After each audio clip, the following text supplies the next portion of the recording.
Hello guys, हमारे channel पर आपका स्वागत है। अगर आपको वीडियोस पसंद आ रही हैं तो प्लीज़ लाइक करें, कमेंट करें और शेयर करें। अगर आपने चैनल को अभी तक सब्सक्राइब नहीं किया है तो प्लीज़ चैनल को सब्सक्राइब करें। फ़ोन रखने के बाद आहान ने अतुल और देवांश से कहा, अब हमें घर देखने की और ख़रीदने की ज़रूरत नहीं है। मतलब अतुल और देवांश बहुत कंफ्यूज हो गए थे। उन्होंने अभी घर खरीदने की बात की थी और अभी ही एक फ़ोन कॉल के बाद आहान उनसे यह बात कह रहा था। मेरी मॉम मेरे लिए रॉयल विलास सोसाइटी में मेरे लिए घर छोड़कर गई हैं। आहान ने कहा, क्या आपकी मॉम आपके लिए रॉयल विला में घर छोड़कर गई हैं? देवांश ने आंखें बड़ी करते हुए पूछा। हाँ, क्या हुआ, कोई प्रॉब्लम है? आहान ने पूछा। देवांश का रिएक्शन बहुत इंस्टिंक्ट था, इसलिए आहान को बहुत अजीब लगा। यंग मास्टर, वो एरिया बहुत पॉश है, वहाँ पर घर होना बहुत बड़ी बात है। पूरे मनाली में वो सबसे ज़्यादा महंगा एरिया है। पिछले साल उसके एक विला का प्राइस 25 करोड़ हो गया था। इतना ही नहीं, कुछ साल पहले तो वहाँ पर विला और भी महंगे थे, देवांश ने कहा। कुछ दिन पहले अतुल ने जब देवांश के सामने घर लेने की बात की थी तब उसने बहुत सारे घर देखे थे और उनके बारे में पता किया था। हर बार किसी न किसी वजह से वो घर हाथ से चला जाता था। ज़्यादातर घर बजट की वजह से उसे छोड़ने पड़े थे। अब आहान कह रहा था कि उसकी मॉम ने उसके लिए वहाँ घर छोड़ा है। यह बात देवांश को थोड़ी कम समझ आ रही थी। आहान इस मामले में कुछ नहीं बोल सकता था। वो नैना के बारे में बहुत थोड़ा जानता था। कभी भी किसी ने नैना के बैकग्राउंड के बारे में बात नहीं की थी। आहान को सिर्फ इतना पता था कि कभी वो बहुत जेंटल थी और कभी बहुत स्ट्रिक्ट थी। उसके हिसाब से नैना बहुत ऑर्डिनरी औरत थी, पर एक ऑर्डिनरी औरत रॉयल विला सोसाइटी में घर कैसे अफोर्ड कर सकती थी? मैं भी श्योर नहीं हूँ कि घर सच में है या नहीं। चलो चलकर देखते हैं, आहान ने कहा। वंशिका इस मामले में झूठ बोल सकती थी या नहीं, यह बात आहान को समझ नहीं आ रही थी।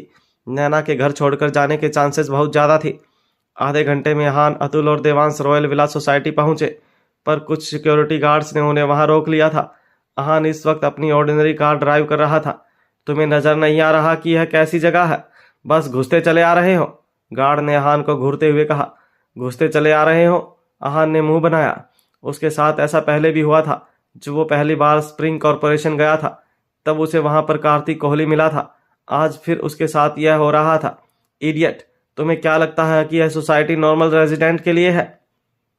बस आए और घुस गए। यहाँ बस यहाँ के विला ओनर ही आ सकते हैं। आहान के एक्सप्रेशन को देखकर सिक्योरिटी गार्ड ने फिर से कहा, तुम्हें कैसे पता कि मैं यहाँ का ओनर नहीं हूँ? आहान ने गार्ड से पूछा। हा हा, ओनर और तुम, यह कोई मजाक चल रहा है क्या? अपनी कार देखी है? यहाँ के ओनर पॉश और लग्जरी कार चलाते हैं, ऐसे ऑर्डिनरी कार नहीं। तुम्हें क्या लगता है इस सोसाइटी के ओनर मामूली लोग हैं? सिक्योरिटी गार्ड ने आहान का मजाक उड़ाते हुए कहा और अपने साथियों के साथ हंसने लगा। तुमने मामूली किसे कहा? जब सब आहान पर हंस रहे थे तभी पीछे से एक रूखी आवाज आई। जाहिर सी बात है यह आवाज वंशिका की थी। आहान से बात करने के कुछ देर बाद विला सोसाइटी का रूल याद आया। वहां किसी को भी एंट्री ऐसे ही अलाउड नहीं थी, इसलिए वंशिका आहान को रिसीव करने मेन गेट तक भागते हुए आई थी। आवाज सुनकर सबके एक्सप्रेशन बदल गए और शरीर कांपने लगे। मिस वंशिका, गार्ड ने कांपती हुई आवाज में कहा।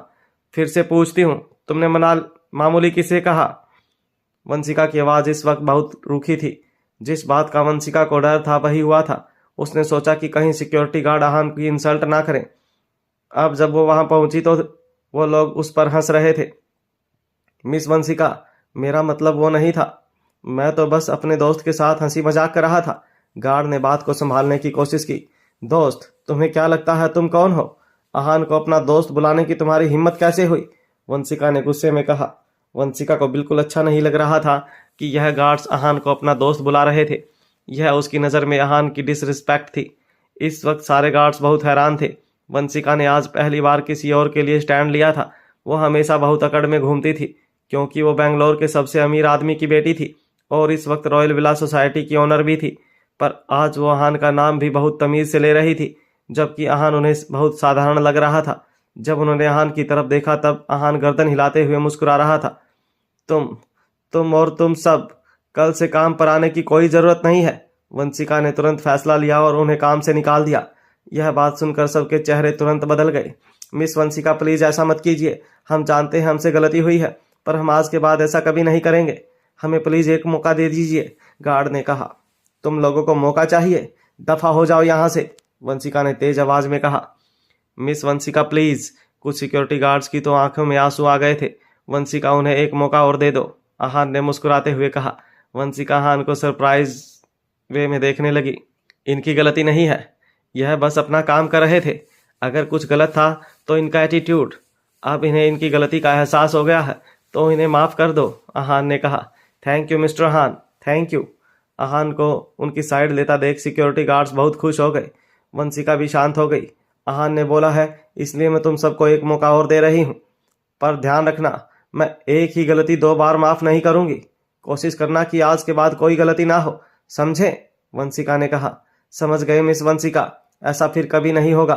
थैंक यू हमें एक और मौका देने के लिए, गार्ड ने कहा। सबने राहत की सांस ली। आहान की वजह से उनकी नौकरी बच गई थी। आहान का दिल बड़ा था, इसलिए उसने उन्हें माफ कर दिया था। अगर आहान नहीं होता तो शायद वंशिका उन्हें कभी माफ नहीं करती। गुड, वंशिका ने कहा। फिर उसने आहान की तरफ देखा और कहा, सॉरी आहान, आपको यहाँ आते ही तकलीफ हुई। अगर मैं यहाँ पहले ही आ जाती तो ऐसा कुछ नहीं होता। वंशिका ने माफी मांगते हुए कहा। इट्स ओके वंशिका, आहान ने कहा। यह दोनों कौन है? वंशिका ने पूछा। यह मेरे बड़े भाई अतुल और यह मेरा छोटा भाई देवांश है। आहान ने देवांश और अतुल को वंशिका से इंट्रोड्यूस करवाया। ओके चलो अंदर चलते हैं, वंशिका ने मुस्कुराते हुए कहा और अपनी कार में बैठ गई। आहान वंशिका के पीछे ड्राइव कर रहा था। कुछ मिनट बाद दोनों कार से एक विला के आगे रुकी। यह विला एक लेक के पास था। विला के आसपास दीवार बहुत बड़ी थी। अंदर घुसने के बाद एक बड़ा गार्डन था जो बहुत मॉडर्न तरीके से बनाया हुआ था और बहुत साफ सुथरा था। मैं विला थोड़ा पुराने स्टाइल से डिज़ाइन था। वहाँ बाकी सारे विला मॉडर्न तरीके से सजाए हुए थे, वहीं इस विला में कुछ अलग था। यह विला बहुत अलग था। इस विला में कोई भी नहीं रहता था, फिर भी यह बहुत साफ था। आहान जैसे जैसे नज़र घुमा रहा था उसे धूल का नामो निशान नज़र नहीं आ रहा था। चलते चलते वंशिका तीनों को घर के स्ट्रक्चर के बारे में बता रही थी। उसने आहान की मॉम का जिक्र एक बार भी नहीं किया था। जब वंशिका ने कुछ नहीं कहा तो आहान ने भी कुछ नहीं पूछा। मेन विला से निकलने के बाद वो सब एक छोटे हाउस जैसी जगह पर पहुंचे। उसका स्ट्रक्चर मेन विला से बहुत अलग था। दरवाज़ा लाल रंग का था और मिट्टी से बना हुआ था। एक लोहे का ताला था जिस पर जंग लगा हुआ था। वहां पर पहुंचने के बाद वंशिका ने अपने पॉकेट से चाबियां निकाली। आहान बहुत साल पहले बहुत वक्त के लिए नैना आंटी यहाँ पर रही थी। यहाँ से जाने से पहले उन्होंने मेरे डैड को घर की चाबी रखने के लिए दी थी। अब तुम आ गए हो तो मैं तुम्हें यह चाबियां लौटा रही हूँ, वंशिका ने आहान को चाबियां देते हुए कहा। आहान ने चुपचाप चाबी ले ली और उसे की होल में डाला। बहुत मेहनत के बाद दरवाज़ा खुला क्योंकि ताले पर जंग लगा हुआ था। जैसे ही आहान ने दरवाज़ा खोला अंदर से एक बहुत ही खराब बदबू आने लगी, पर आहान ने उसे अवॉइड किया। उसने जब चारों तरफ नज़र घुमाई तब उसकी नज़र सामने की दीवार से सटी एक चीज़ पर पड़ी। यह एक पियानो था। वो पियानो बहुत ऑर्डिनरी मटेरियल से बना हुआ था। पियानो देखकर आहान के सारे शक खत्म हो गए थे। एक बार के लिए उसने सोचा था कि शायद वंशिका उसे झूठ बोल रही है, पर अब उसे विश्वास था कि वंशिका ने सच बोला था। यह घर उसकी मॉम का ही था और उसकी मॉम ने ही वंशिका के डैड के पास घर की चाबियां छोड़ी थी। इन सब को लेकर आहान इतना कॉन्फिडेंट इसलिए था क्योंकि यह पियानो वही था जो उसकी मॉम ने 10 साल से ज़्यादा समय के लिए यूज़ किया था। यह याद रखने में आहान से चूक होना नामुमकिन था। इस घर में 100% नैना रही थी और वंशिका उसे जानती भी थी। तुम मेरी मॉम को कैसे जानती हो? आहान ने गहरी सांस लेते हुए वंशिका की तरफ देखते हुए कहा। यह बात साफ थी कि नैना बजाज फैमिली पर बहुत भरोसा करती थी, वरना वो यह पियानो यहाँ छोड़कर नहीं जा सकती थी।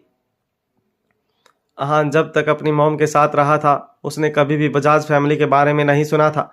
अगर वो आज वंशिका से मिला ही नहीं होता तो फिर उसे कभी यह पता ही नहीं चलता कि उसकी मॉम और बजाज फैमिली के बीच में कितने गहरे रिश्ते थे। आज हमारे पास जो कुछ भी है हमें सब नैना आंटी ने ही दिया है, वंशिका ने बहुत सोचने के बाद कहा। यह आहान बहुत शौक था और उसकी आंखें बड़ी हो गई थी।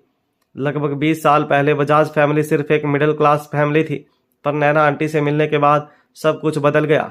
3 साल में ही हमारी सिचुएशन सुधर गई और हम बेंगलोर का सबसे अमीर परिवार बन गए। इतना ही नहीं, मेरे डैड बहुत सालों तक बेंगलोर में सबसे अमीर आदमी थे। वंशिका ने बहुत कामली आहान को सब कुछ समझाया। वंशिका जैसी जैसी बातें बताती गई आहान के चेहरे पर हैरानी बढ़ती गई। बजाज फैमिली बेंगलोर की सबसे अमीर फैमिली थी। यह बात हजम करने में आहान को बहुत वक्त लगने वाला था। इस वक्त आहान के मन में सवालों का एक सैलाब था। उसकी नज़र में नैना बहुत टैलेंटेड थी, पर बहुत साधारण भी।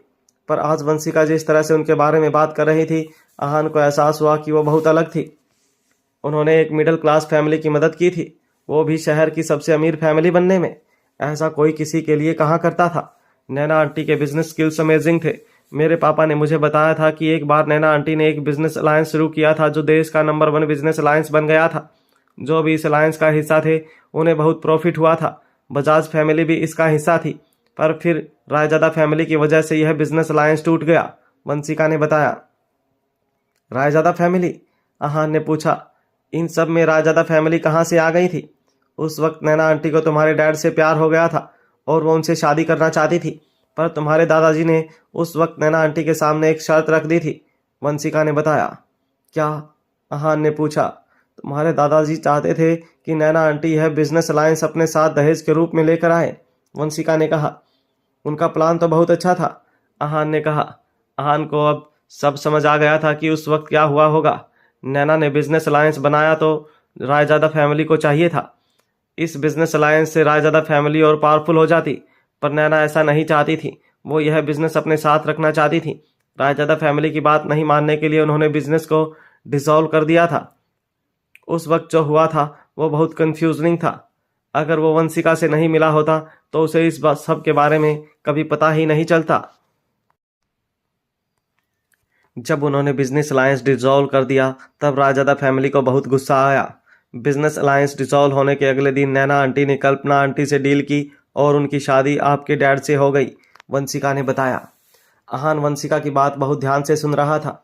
नैना ने ऐसा बिजनेस अलायंस बनाया था जिससे रायजादा फैमिली भी डर रही थी। इस वक्त उसके मन में बहुत सारे सवाल थे जिनके जवाब वो जानता था कि मिल पाने मुश्किल हैं। आहान, नैना आंटी ने बजाज फैमिली के लिए बहुत कुछ किया है। अब नैना आंटी तो नहीं है, पर हम तुम्हारी हेल्प करने के लिए हमेशा तैयार हैं।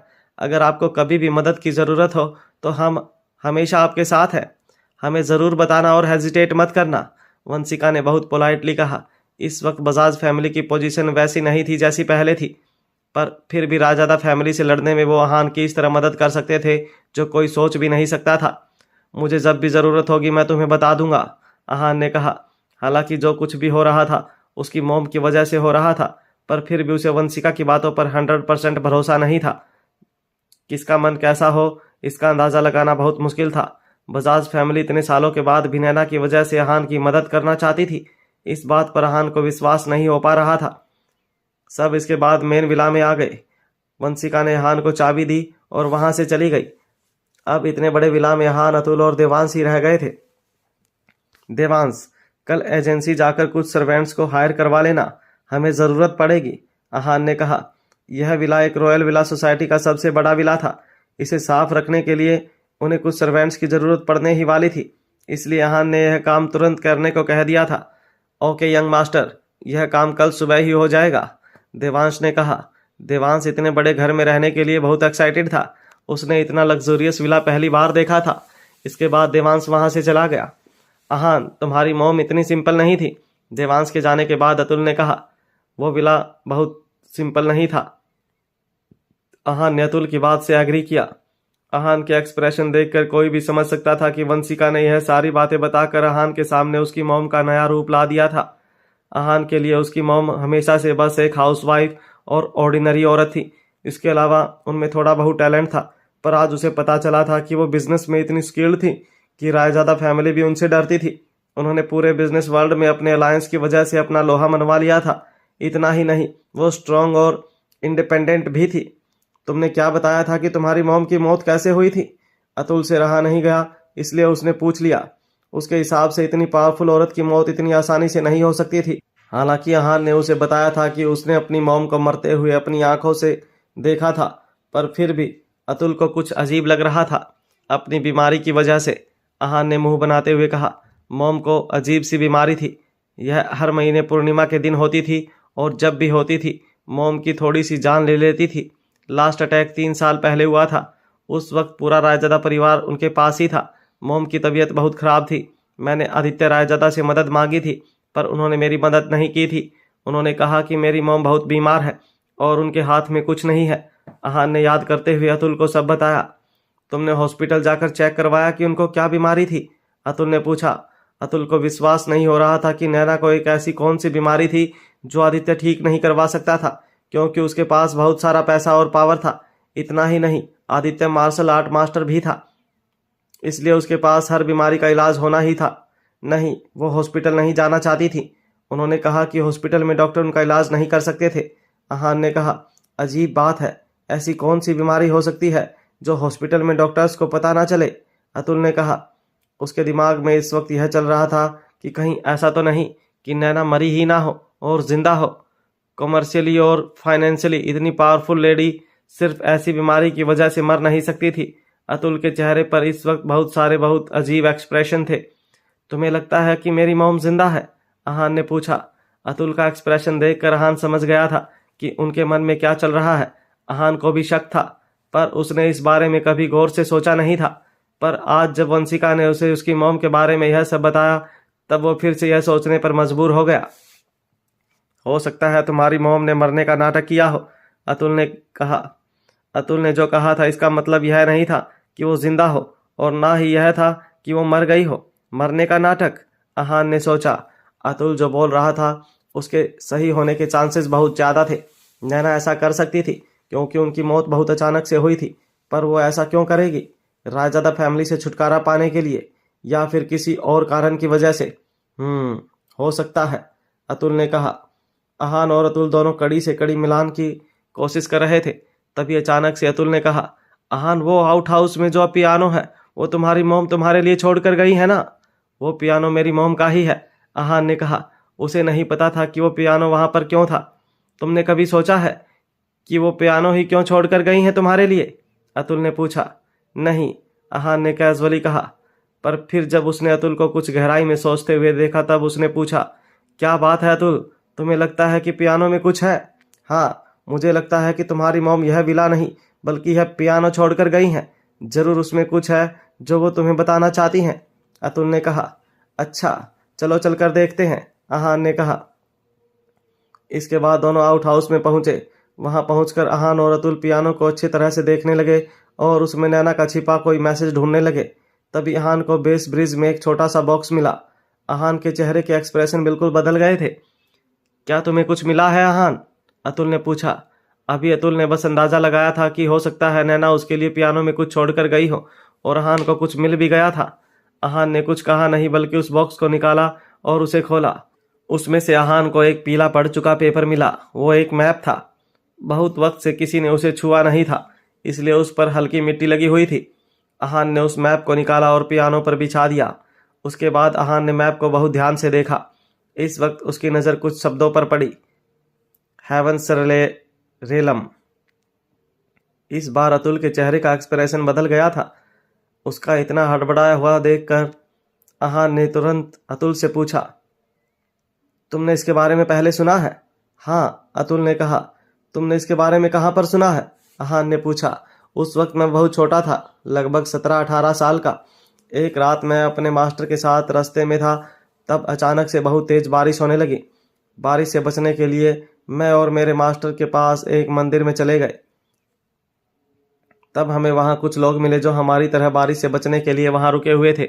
उन्होंने उस वक्त बहुत अजीब कपड़े पहने हुए थे और सबके पास तलवार थी। उस वक्त वैसे कपड़े कोई नहीं पहनता था। मेरे मास्टर को क्यूरियोसिटी हुई, इसलिए उन्होंने उनसे पूछा कि वो लोग कौन थे। तब उनमें से एक हंसा और उसने कहा कि वो हेवंसरेलम थे। उस वक्त मेरे मास्टर देश भर में बहुत घूमे थे, पर उन्होंने कभी हेवंसरेलम के बारे में नहीं सुना था। अतुल ने कहा। फिर तुम्हें उनके बारे में और कुछ पता नहीं चला? अहान ने पूछा।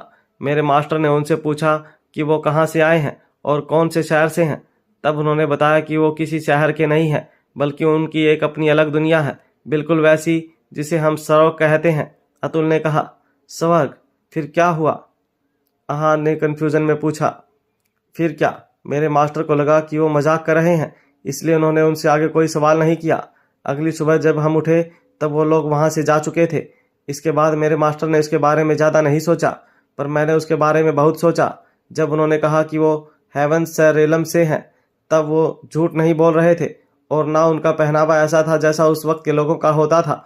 अतुल ने अहान को जैसे जैसे यह सब बताया, उसका एक्सप्रेशन सीरियस होता जा रहा था। आज अतुल को विश्वास हो गया था कि वो लोग सच बोल रहे थे। तो क्या ऐसा कोई रेलम सच में है? आहान ने पूछा। अतुल की तरह आहान के लिए यह बात मान लेना आसान नहीं था। इसके पीछे भी एक कारण था। आहान ने अपने गुरु नारायण से एक बार पूछा था कि क्या ग्रैंड मास्टर से ऊपर कुछ होता है। तब नारायण ने उसे कहा था, इस धरती पर तो नहीं, ग्रैंड मास्टर रेलम सबसे ऊपर होता है। इस वक्त नारायण की इस बात में कोई प्रॉब्लम नहीं थी, पर अब आहान को लग रहा था कि नारायण की बात में कुछ अलग छुपा हुआ था। धरती पर ग्रैंड मास्टर रेलम एंड था, पर हेवन सरेलम में क्या? शायद वहां पर ग्रैंड मास्टर रेलम बस शुरुआत थी। यह सब सोचते हुए आहान के माथे पर पसीना आ गया। अगर सच में ऐसा कुछ था तो फिर यह बहुत डेंजरस हो सकता था। हो सकता है हेवन सरेलम सच में कुछ हो। अतुल ने कहा, मार्शल आर्टिस्ट की उम्र आम इंसान से लंबी होती है, तो ग्रैंड मास्टर की तो हमसे भी ज्यादा लंबी उम्र होगी। अभी देश में 9 ग्रैंड मास्टर्स हैं, पर हो सकता है कि इनके अलावा भी कोई हो जिनके बारे में हमें पता नहीं है। हो सकता है जिसे हम मार्शल आर्ट की शुरुआत मानते हैं वो शुरुआत ही हो ही ना, अतुल ने कहा। इस वक्त आहान और अतुल दोनों के दिमाग में सवालों की गुत्थियां थी जो सुलझानी बहुत मुश्किल थी। अगर कोई ग्रैंड मास्टर यहाँ पर है तो उनके मामले में पता चल पाना नामुमकिन है। उन्होंने अपना कोई सुराग यहाँ नहीं छोड़ा होगा, अतुल ने कहा। हो सकता है वो यहाँ हो ही ना, आहान ने कहा। आहान ने यह बात इसलिए कही थी क्योंकि अब के 9 ग्रैंड मास्टर जो थे वो बहुत पुराने नहीं थे। हो सकता है उनसे पहले के ग्रैंड मास्टर यहाँ हो ही ना। अगर हम सारी बातों को अच्छे से समझे तो हेवन सरेलम सच में है, अतुल ने कहा। हमारी माँ बिल्कुल साधारण नहीं थी, अतुल ने आहान से कहा। अतुल को समझ नहीं आ रहा था कि नैना आहान के लिए वो मैप छोड़कर क्यों गई थी। उसके सिर्फ 2 कारण हो सकते थे। एक, उसका हेवन सरेलम से कोई गहरा रिश्ता था, और दूसरा वो खुद हेवन सरेलम का हिस्सा थी। इस वक्त अतुल और आहान बस अपने अंदाजे लगा रहे थे। दोनों को इस वक्त कुछ भी साफ नजर नहीं आ रहा था। इन सब के बारे में इस वक्त भूल जाओ। अभी हम में कितनी ताकत नहीं है कि हम हेवन सरेलम के बारे में पता कर सके, आहान ने कहा। चिंता मत करो, मैं इतना भी बेवकूफ़ नहीं हूँ, अतुल ने कहा। आहान ने अतुल से इस बारे में सोचने के लिए इसलिए मना किया था क्योंकि वो नहीं चाहता था अतुल अपनी सिक्योरिटी की वजह से अकेले ही हेवन सरेलम के बारे में सोचने के लिए निकल जाए। आहान ने अतुल को तो इस बारे में सोचने से मना कर दिया था, पर वो खुद इसके बारे में भूल नहीं पा रहा था। उसने पूरा मैप अपने दिमाग में अच्छे से याद कर लिया था। एक बार वो अपने मैटर्स को हैंडल कर ले, फिर वो हेवन सरेलम के बारे में सोचेगा। आखिर यह मैप उसे अपनी मॉम के पियानो से मिला था जो बजाज के पास था। इतने सारे सवालों के साथ आहान ज्यादा दिन चैन के साथ नहीं रह सकता था। उसे इस बात की तह तक जाना बहुत जरूरी था। अगली सुबह विला 1 में रात गुजारने के बाद आहान टाइम पर ऑफिस पहुंचा। ऑफिस में अश्विन फोन पर बिजी था और कीर्ति उसे बहुत उम्मीद भरी नजरों से देख रही थी। कीर्ति, हमारा काम हो गया है, अश्विन ने एक्साइटेडली कहा। सच में?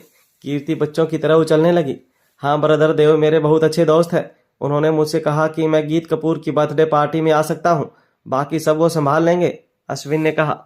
अश्विन, यू आर अमेजिंग, कीर्ति ने कहा और उसे हक कर और किस कर दिया। वो इतना खुश थी कि वो भूल गई थी कि वो एक पब्लिक प्लेस पर थे। कीर्ति, आज बहुत अच्छे से तैयार होना, वहाँ बड़े बड़े लोग होंगे। यह गीत कपूर की बर्थडे पार्टी है। अगर तुम्हें उन लोगों के बीच में घुलना मिलना है और उनसे दोस्ती करनी है तो तुम्हें अच्छे से ड्रेसअप होना तो पड़ेगा ही, अश्विन ने कहा। ओके, आई विल, कीर्ति ने कहा। उसे गीत कपूर की बर्थडे पार्टी अटेंड करने का मौका मिला था। वो उसे ऐसे ही अपने हाथ से नहीं जाने देने वाली थी। वो वहाँ पर बहुत अच्छे कनेक्शंस बनाना चाहती थी। इसके बाद अश्विन बहुत देर तक ऑफिस में यह बात प्लान करता रहा कि वो गीत की पार्टी में जा रहा था। कुछ लोगों को बहुत जलन हो रही थी और कुछ लोग उसका मजाक उड़ा रहे थे कि उसने एक पार्टी में जाने के लिए किसी के आगे हाथ फैलाया था। आहान, जैसे ही चिराग ने कुछ कहना चाहा, आहान का फोन बजा। नाम देखने के बाद आहान का चेहरे का एक्सप्रेशन बदल गया। आहान, आज रात को तुम फ्री हो ना? सामने से एक बहुत प्यारी आवाज आई। अगर नहीं भी हो तो होना पड़ेगा। इससे पहले आहान कुछ कह पाता, सामने से फिर से आवाज आई। जब तुमने डिसाइड कर ही लिया है तो फिर मैं क्या कह सकता हूँ, आहान ने मुस्कुराते हुए कहा। जिसने आहान को कॉल किया था वो कोई और नहीं बल्कि गीत कपूर थी। हे, अब मैं तुम्हें और नहीं चिढ़ाऊंगी। आज मेरा बर्थडे है और मैं चाहती हूँ कि तुम कपूर पेंशन आओ। मेरा भाई तुम्हें पर्सनली थैंक यू बोलना चाहता है, गीत ने बहुत प्यारी और चुलबुली आवाज में कहा। ओह वैसे हैप्पी बर्थडे गीत, आहान ने कहा। थैंक यू, गीत ने कहा। कितने बजे आना है? अहान ने कुछ सोचने के बाद पूछा। उसके पास वैसे भी शाम फ्री ही थी, इसलिए वो जा सकता था और अपने और कपूर फैमिली के रिश्ते को करीब से जान सकता था। ठीक 7 बजे, गीत ने कहा। ठीक है, मैं पहुंच जाऊंगा, अहान ने कहा। डन। और हाँ हान, आने से पहले मुझे कॉल कर देना ताकि मैं तुम्हें पिक करने आ जाऊं, गीत ने कहा। ठीक है, अहान ने कहा। यह पार्ट कपूर मैंसन में थी और गीत की थी, इसलिए आम पार्टियों से बहुत अलग थी। नॉर्मल पार्टीज में गेस्ट कभी भी आ सकते हैं और जा सकते हैं और कोई भी आ सकता है, पर कपूर्स की पार्टी में ऐसा नहीं होता था। बहुत कम लोग थे जो पार्टी में इनवाइटेड थे और उन्हें गेस्ट कार्ड भी भेजे गए थे, पर क्योंकि गीत ने अहान को पर्सनली कॉल किया था इसलिए उसके पास कार्ड नहीं था। फोन करने के बाद अहान ने चिराग से पूछा, चिराग, गीत कपूर की बर्थडे पार्टी में चलोगे मेरे साथ? बिल्कुल, 1 मिनट। जैसे ही चिराग को रियलाइज हुआ कि अहान ने गीत का नाम लिया, वो बोलते बोलते चुप हो गया। अहान, तुम किसके बर्थडे की बात कर रहे हो? चिराग ने पूछा। गीत कपूर, अहान ने हंसते हुए कहा। तुम मजाक तो नहीं कर रहे हो ना? चिराग ने पूछा। तुम्हें चलना है या नहीं? अहान ने हंसते हुए पूछा। चलना है, बिल्कुल चलना है, ऐसा मौका भला कौन छोड़ सकता है। पर अहान, तुम मजाक कर रहे हो ना? तुम जिस गीत कपूर की बात कर रहे हो वो वही है जिसकी अश्विन बात कर रहा है। चिराग को अभी भी अहान की बात का विश्वास नहीं हो रहा था। अश्विन को मिन्नतें करने के बाद पार्टी में जाने का मौका मिल रहा था, पर अहान को गीत का सामने से कॉल आया था। अब यह कौन सी गीत कपूर है जो तुम्हें चलने के बाद देख लेना, अहान ने कहा। अहान चिराग को अपने साथ इसलिए ले जाना चाहता था क्योंकि चिराग बहुत अच्छा और भरोसेमंद इंसान था। उसने दुनिया नहीं देखी थी और गीत की बर्थडे पार्टी एक अच्छा मौका थी। वहाँ बड़े बड़े और अमीर लोग आने वाले थे। अगर चिराग उनको देख लेता और उनसे मिल लेगा तो उसे फ्यूचर में बहुत फ़ायदा हो सकता है। ठीक है, मैं चलूँगा, अहान ने कहा। अगर अहान जो कह रहा था वो सच है तो फिर उसका उसे ले जाने का एक ही मकसद था, उसकी मदद करना। ऐसे में चिराग अहान को डिसअपॉइंट नहीं कर सकता था। बहुत जल्दी शाम भी हो गई। अहान और चिराग ने अपना सारा काम विंड अप कर दिया था। पूरा मनाली शहर लाइट्स में जगमगा रहा था। अहान और चिराग पहले कपूर मैंसन नहीं गए बल्कि मॉल रोड पर गीत के लिए गिफ्ट लेने रुके। अहान ने गीत के लिए एक बहुत खूबसूरत ब्रेसलेट लिया जिसकी कीमत बहुत ज़्यादा नहीं थी। अहान, तुम गीत को यह गिफ्ट देने वाले हो? चिराग ने पूछा। हाँ, क्यों, कोई प्रॉब्लम है? अहान ने पूछा।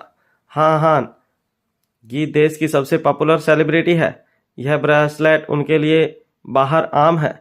वो कुछ बहुत कीमती डिजर्व करती हैं। मुझे नहीं लगता वो यह ब्रेसलेट लेंगी, चिराग ने कहा। चिराग के हिसाब से वो ब्रेसलेट बाहर मामूली और शबी था। चिराग ने गीत को इम्प्रेस करने के लिए बहुत कीमती पेंटिंग ली थी। गीत के सामने उनके लिए गिफ्ट्स वैसे भी कोई मायने नहीं रखते थे और उसके ऊपर से अहान ने और ही बहुत मामूली गिफ्ट लिया था। तुम चिंता मत करो, वो ले लेगी, अहान ने कॉन्फिडेंस के साथ कहा। वो जानता था कि गीत पॉपुलर और अमीर है, बट वो स्नोबिश नहीं है। उसके लिए पैसों से ज़्यादा इमोशंस मैटर करते हैं और उसे क्या से नहीं, कौन गिफ्ट दे रहा है उससे मतलब है। उसके अलावा ऐसा नहीं था कि अहान उसके लिए महंगा गिफ्ट नहीं ले सकता था। वो उसे लाखों के गिफ्ट दे सकता था, पर इस वक्त उसका रिश्ता इस स्टेज पर नहीं पहुंचा था कि वो उसे महंगे गिफ्ट दे। और दूसरा, उसे गीत के सामने ना अपने आप को प्रूव करना था और ना ही उसे इम्प्रेस करना था। ठीक है, चिराग कुछ नहीं कह सकता था क्योंकि अहान का गिफ्ट पैक हो चुका था। इसके बाद दोनों ठीक 7 बजे कपूर मैंसन पहुंचे। कपूर मैंसन के पास सामने बहुत सारी लग्जरीज कार पार्क थी। अहान, यहाँ तो कार पार्क करने की जगह ही नहीं है, हम कार कहाँ पार्क करें? आज कार चिराग ड्राइव कर रहा था और इस वक्त बहुत कंफ्यूजन में था और इतनी महंगी कार्स देखकर उसे वैसे भी कुछ समझ नहीं आ रहा था। उसे लग रहा था कि अगर गलती से किसी कार को टक्कर लग गई तो लोग उसे बहुत मारेंगे। कार चलाते रहो और अंदर ले चलो, अंदर अंडरग्राउंड पार्किंग होगी, अहान ने पैसेंजर सीट पर बैठे हुए खिड़की से बाहर देखते हुए कहा। अहान की बात मानकर चिराग कार चलाता रहा और कार पार्क एरिया में पहुंच गया। अंडरग्राउंड पहुंचने के बाद चिराग को बस एक गाड़ी की नजर आई। यहीं पार्क कर दो, अहान ने कहा। ओके, चिराग ने कहा और कार रिवर्स करने लगा। तभी एक लाल रंग की लैम्बोर्गिनी आई और लास्ट खाली पार्किंग ले ली। अहान ने गुस्से में हॉर्न बजाया पर कार ऑनर ने ध्यान नहीं दिया। उसने कार बंद की, दरवाज़ा खोला और ड्राइवर सीट से बाहर निकला। कार की लाइट्स की मदद से अहान से उस ड्राइवर की शक्ल देखने की कोशिश की। वो 25-26 साल का लड़का था। उसकी आंखों का बहुत घमंड था। कार से उतरने के बाद वो वहां से गया नहीं। उसने एक सिगरेट निकाली और अपने होठों के बीच में लिया। तभी पैसेंजर सीट से एक लड़की निकली और उसने उस सिगरेट को जलाया। तभी चिराग जो कार से उस आदमी की बात करने के लिए उतरा, पर इससे पहले चिराग कुछ बोल पाता उस लड़के ने चिराग के मुंह पर सिगरेट का धुआं छोड़ा। चिराग को बहुत गुस्सा आया, पर उसने दिखाया नहीं। वो कार बहुत लग्जरियस थी, इसलिए चिराग ने उस लड़के से पोलाइटली बात करने का फैसला लिया। हेलो, ये पार्किंग पहले मैंने देखी थी, चिराग ने कहा। तुमने पहले देखी तो तुम्हारी हो गई, उस लड़के ने कहा। हाँ, पहले आओ पहले पाओ वाली बात नहीं सुनी है क्या आपने, चिराग ने कहा। अच्छा, उस लड़के ने कहा। फिर उसने उसे ऊपर से नीचे घूरा और फिर कहा, इतनी हैसियत है तुम्हारी कि तुम ऐसी बात करो, उस लड़के ने चिराग का मजाक उड़ाते हुए कहा। यू क्या यू इडियट, मेरे पास अभी तुमसे डील करने का टाइम नहीं है, उस लड़के ने चिराग को बात को डांटते हुए और कहा। चिराग को एक थप्पड़ मारा। उस थप्पड़ से चिराग के गाल पर उसकी उंगलियां छप गई थी। वो लड़का वहां से इतनी कैजुअली जाने लगा जैसे वहां कुछ हुआ ही नहीं था। रुको, तभी हान की रूखी आवाज आई और एक लड़का वहीं पर रुक गया।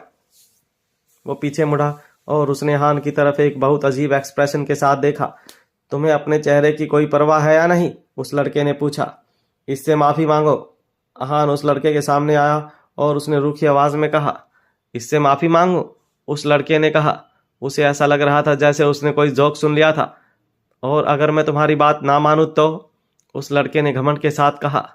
अगर तुमने मेरी बात नहीं मानी तो मैं तुम्हारी मार मार कर चटनी बना दूंगा, आहान ने कहा। जैसे ही आहान ने बोलना बंद किया उस लड़के की आंखें छोटी हो गई। इससे पहले वो लड़का कुछ कर पाता, आहान ने उसे एक थप्पड़ मारा। यह थप्पड़ इतनी तेज था कि उस लड़के का सिर चकराने लगा और उसके 2 दांत टूट कर नीचे गिर गए। यह देखकर वो लड़की बहुत डर गई और चिल्लाने लगी। ये लोग हमें मार रहे हैं, वो लड़की मदद के लिए चिल्लाने लगी। मयूर बेबी, आर यू ओके, उस लड़की ने उस लड़के से कहा। उसका नाम मयूर वर्मा था। इस वक्त उसके मुंह से खून बह रहा था और गाल पर थप्पड़ का अच्छा खासा निशान था। मैं तुम्हारी जान ले लूंगा, आई विल किल यू, अपने आप को संभालने के बाद मयूर ने कहा। अपने आप को बहुत तीस मार खान समझते हो क्या तुम, हालत देख रहे हो अपनी, आहान ने कहा और मयूर को एक थप्पड़ और मारा। आहान के थप्पड़ की वजह से वो कुछ मीटर दूर जाकर गिरा। मयूर के साथ आई लड़की फिर से चिल्लाई, बचाओ बचाओ। तभी वहां से गुजर रहे 3 लोगों को उनकी आवाज सुनाई दी। वो तुरंत वहां आ गए। अनिका, उनमें से एक लड़के के कहा जो उस लड़की को जानता था। विनायक, प्लीज हमें बचा लो, अनिका गिड़गिड़ाने लगी। डरो मत अनिका, जो कहना है आराम से कहो, मैं हूं ना यहाँ पर, कोई तुम्हें कुछ नहीं कर पाएगा, विनायक ने कहा। यह पागल आदमी, यह पूरा पागल है, अनिका ने हान की तरफ इशारा करते हुए कहा। जब से मयूर ने हान से 2 थप्पड़ खाए थे वो बिल्कुल चुप हो गया था। इसने मयूर को बहुत मारा, अनिका ने कहा। जब वो तीनों वहां आए थे तब उन्होंने मयूर को नहीं देखा था, इसलिए विनायक ने पूछा, मयूर कहाँ है? वो रहा, अनिका ने इशारा करते हुए कहा। मयूर को देखकर विनायक को उस पर तरस आने लगा। वो एक अमीर बाप की औलाद था और इस वक्त इस हालत में था जैसे कोई भिखारी हो। उसे देखकर किसी को विश्वास नहीं हो रहा था कि वो मयूर वर्मा है। इस लड़के को मारो, इसने मुझ पर हाथ उठाया, जो भी इसे मारेगा मैं उसे 50 लाख दूंगा, मयूर ने कहा। यह सुनकर सबकी आंखें बड़ी हो गई। मयूर ने मार जरूर खाई थी पर उसका घमंड अभी भी वही था। 50 लाख की बात सुनकर सबको विश्वास हो गया था कि यह मयूर ही है। मयूर, काम डाउन, हम तुम्हारी मदद करेंगे, विनायक ने तुरंत कहा। किसने किया ये? विनायक बहुत चौड़ में आहान और चिराग के पास आया। इससे पहले आहान कुछ बोल पाता चिराग एक कदम आगे गया और विनायक से बोला, मैंने किया। तुम? इतना बोलकर विनायक हंसने लगा। तुमने अपने आप को आईने में देखा है कभी? मारना तो दूर, तुम तो तेज बोल भी नहीं सकते शायद, विनायक ने कहा। तुम हो क्या जिसने मयूर को मारा? विनायक ने आहान को देखते हुए पूछा। उसके हिसाब से आहान कोई वैसा था जो मार पीट कर सकता था। हाँ, तो तुम्हें भी खानी है, आहान ने कैजुअली कहा। तुम में किस बात की अकड़ है? विनायक ने कहा। 3 लोगों को अपने सामने देखकर भी आहान बहुत कॉन्फिडेंट था। विनायक, इससे बातें करता बंद करो और इसे मारो, अगर कुछ हुआ तो मैं संभाल लूंगा, मयूर चिल्लाया। मयूर ने विनायक को आहान को जान से मारने का ऑर्डर दिया। अब मयूर, अगर तुम्हें मरा हुआ चाहता है तो मैं कुछ नहीं कर सकता, मुझे उसकी बात माननी ही पड़ेगी, विनायक ने कहा और आहान की तरफ पंच करने के लिए तैयार हुआ। विनायक 3 साल से फ्री फाइटिंग में गोल्ड मेडल जीत रहा था, इसलिए उसका पंच भी उसके हिसाब का ही था। विनायक आहान की तरफ हमला करते हुए देख मयूर के चेहरे पर मुस्कान आ गई और अनिका, जो अब तक डरी हुई थी, उसकी आंखें भी चमकने लगी। उसने सुना हुआ था कि विनायक बहुत स्ट्रांग है। इससे पहले अनिका कुछ और सोच पाती, उसके कानों में एक तेज चीखने की आवाज़ पड़ी। यह चीख सुनकर मयूर और अनिका, जो अब तक बहुत एक्साइटेड थे, उनका चेहरा सफ़ेद पड़ गया था। विनायक, जिससे वो अब तक चीयर कर रहे थे, आहान के सामने घुटने टेक कर बैठा हुआ था। उसका हाथ, जिससे वो आहान को पंच मारने वाला था, वो भी अजीब तरह से मुड़ा हुआ था। मयूर और अनिका को विनायक खुद हैरान था। उसे समझ नहीं आ रहा था कि 2 सेकंड में उसके साथ क्या हुआ, जिसकी वजह से वो ज़मीन पर था और उसका हाथ मुड़ा हुआ था। वो फ्री फाइटिंग में चैंपियन था। आहान जैसा लूजर उसे कैसे हरा सकता था। विनायक, उसके साथ जो 2 लड़के आए थे, वो जोर से चिल्लाए और आहान की तरफ अटैक करने भागे। आहान ने भी सोचा कि इन दोनों को भी अच्छा सबक सिखाया जाए। उसने विनायक को छोड़ा और उन 2 लड़कों को पंच मारा। वो दोनों 8 से 10 मीटर दूर जाकर गिरे। दोनों की चीख सुनकर मयूर, विनायक और अनिका की आंखें बड़ी हो गई। यह सब कपूर मैंसन्स के अंडरग्राउंड पार्किंग एरिया में कुछ ही सेकंड्स में हुआ था। इन सब से डील करने के बाद आहान 1 कदम दूर मयूर की तरफ बढ़ने लगा। आहान का एक्सप्रेशन लेस चेहरा देखकर मयूर की टांगें कांपने लगी। मेरे पास मत आओ, दूर रहो मुझसे, मयूर ने घबराते हुए कहा। क्या हुआ, इतना ही पावर है तुम में? आहान ने कहा और मुस्कुराने लगा। मयूर वैसे तो बहुत पावरफुल था और उसके पीछे पूरा वर्मा परिवार था, पर फिर भी आज आहान के सामने वो गिड़गिड़ा रहा था। उसमें जितना घमंड था सब खत्म हो गया था। जनरली कोई भी उसके लग्जरियस गाड़ी देखकर उसे पंगा नहीं लेता था, पर आहान की बात कुछ और ही थी। आहान को मयूर के बैकग्राउंड से कोई मतलब नहीं था। उसे लग रहा था कि 3 लोग मिलकर आहान से उसका बदला ले लेंगे, पर ऐसा कुछ नहीं हुआ था। उल्टा विनायक आहान के सामने एक ही मुंह में हार गया था। जब मयूर के पास बोलने के लिए कुछ नहीं बचा, तब उसने कहा, मेरे डैड का नाम मोहन वर्मा है। मयूर कभी अपने पिता के नाम का इस्तेमाल ऐसे करता नहीं था, पर इस वक्त उसे कुछ और नज़र नहीं आ रहा था। उसने अपनी लड़ाई हमेशा अपने दम पर लड़ी थी, पर आज उसे अपने पिता का नाम यूज़ करना पड़ा था। मोहन वर्मा मनाली के सबसे बड़े रियल एस्टेट बिजनेस के मालिक थे। वो बहुत फेमस और पावरफुल इंसान थे। उनका नाम ऐसे ही चिल्लाना उनकी इंसल्ट करने के बराबर था। मोहन वर्मा, आहान ने कहा और कुछ सोचने की एक्टिंग करने लगा। हाँ बिल्कुल, मैं मोहन वर्मा का बेटा हूँ। मयूर को लगा कि अब शायद आहान उसे छोड़ दे। उसे लग रहा था कि आहान मोहन के नाम से डर गया था। सॉरी, मैं किसी मोहन वर्मा को नहीं जानता, आहान ने कुछ सोचने के बाद कहा। यह बात सुनते ही मयूर के चेहरे की बची कुची चमक भी चली गई थी। तुमने उनका नाम नहीं सुना? मयूर को समझ नहीं आ रहा था कि इतने फेमस आदमी का नाम आहान ने सुना कैसे नहीं था। अगर वो गीत कपूर की पार्टी में आया था, मतलब उसकी कुछ तो पोजीशन होगी ही, और हर कोई बड़े घर का आदमी तो मोहन वर्मा को जानता ही था। फिर आहान कैसे नहीं जानता था? ब्रदर, मयूर ने कहा। तुमने सुना नहीं मैंने क्या कहा? इससे माफ़ी मांगो, आहान ने मयूर की बात काटते हुए कहा।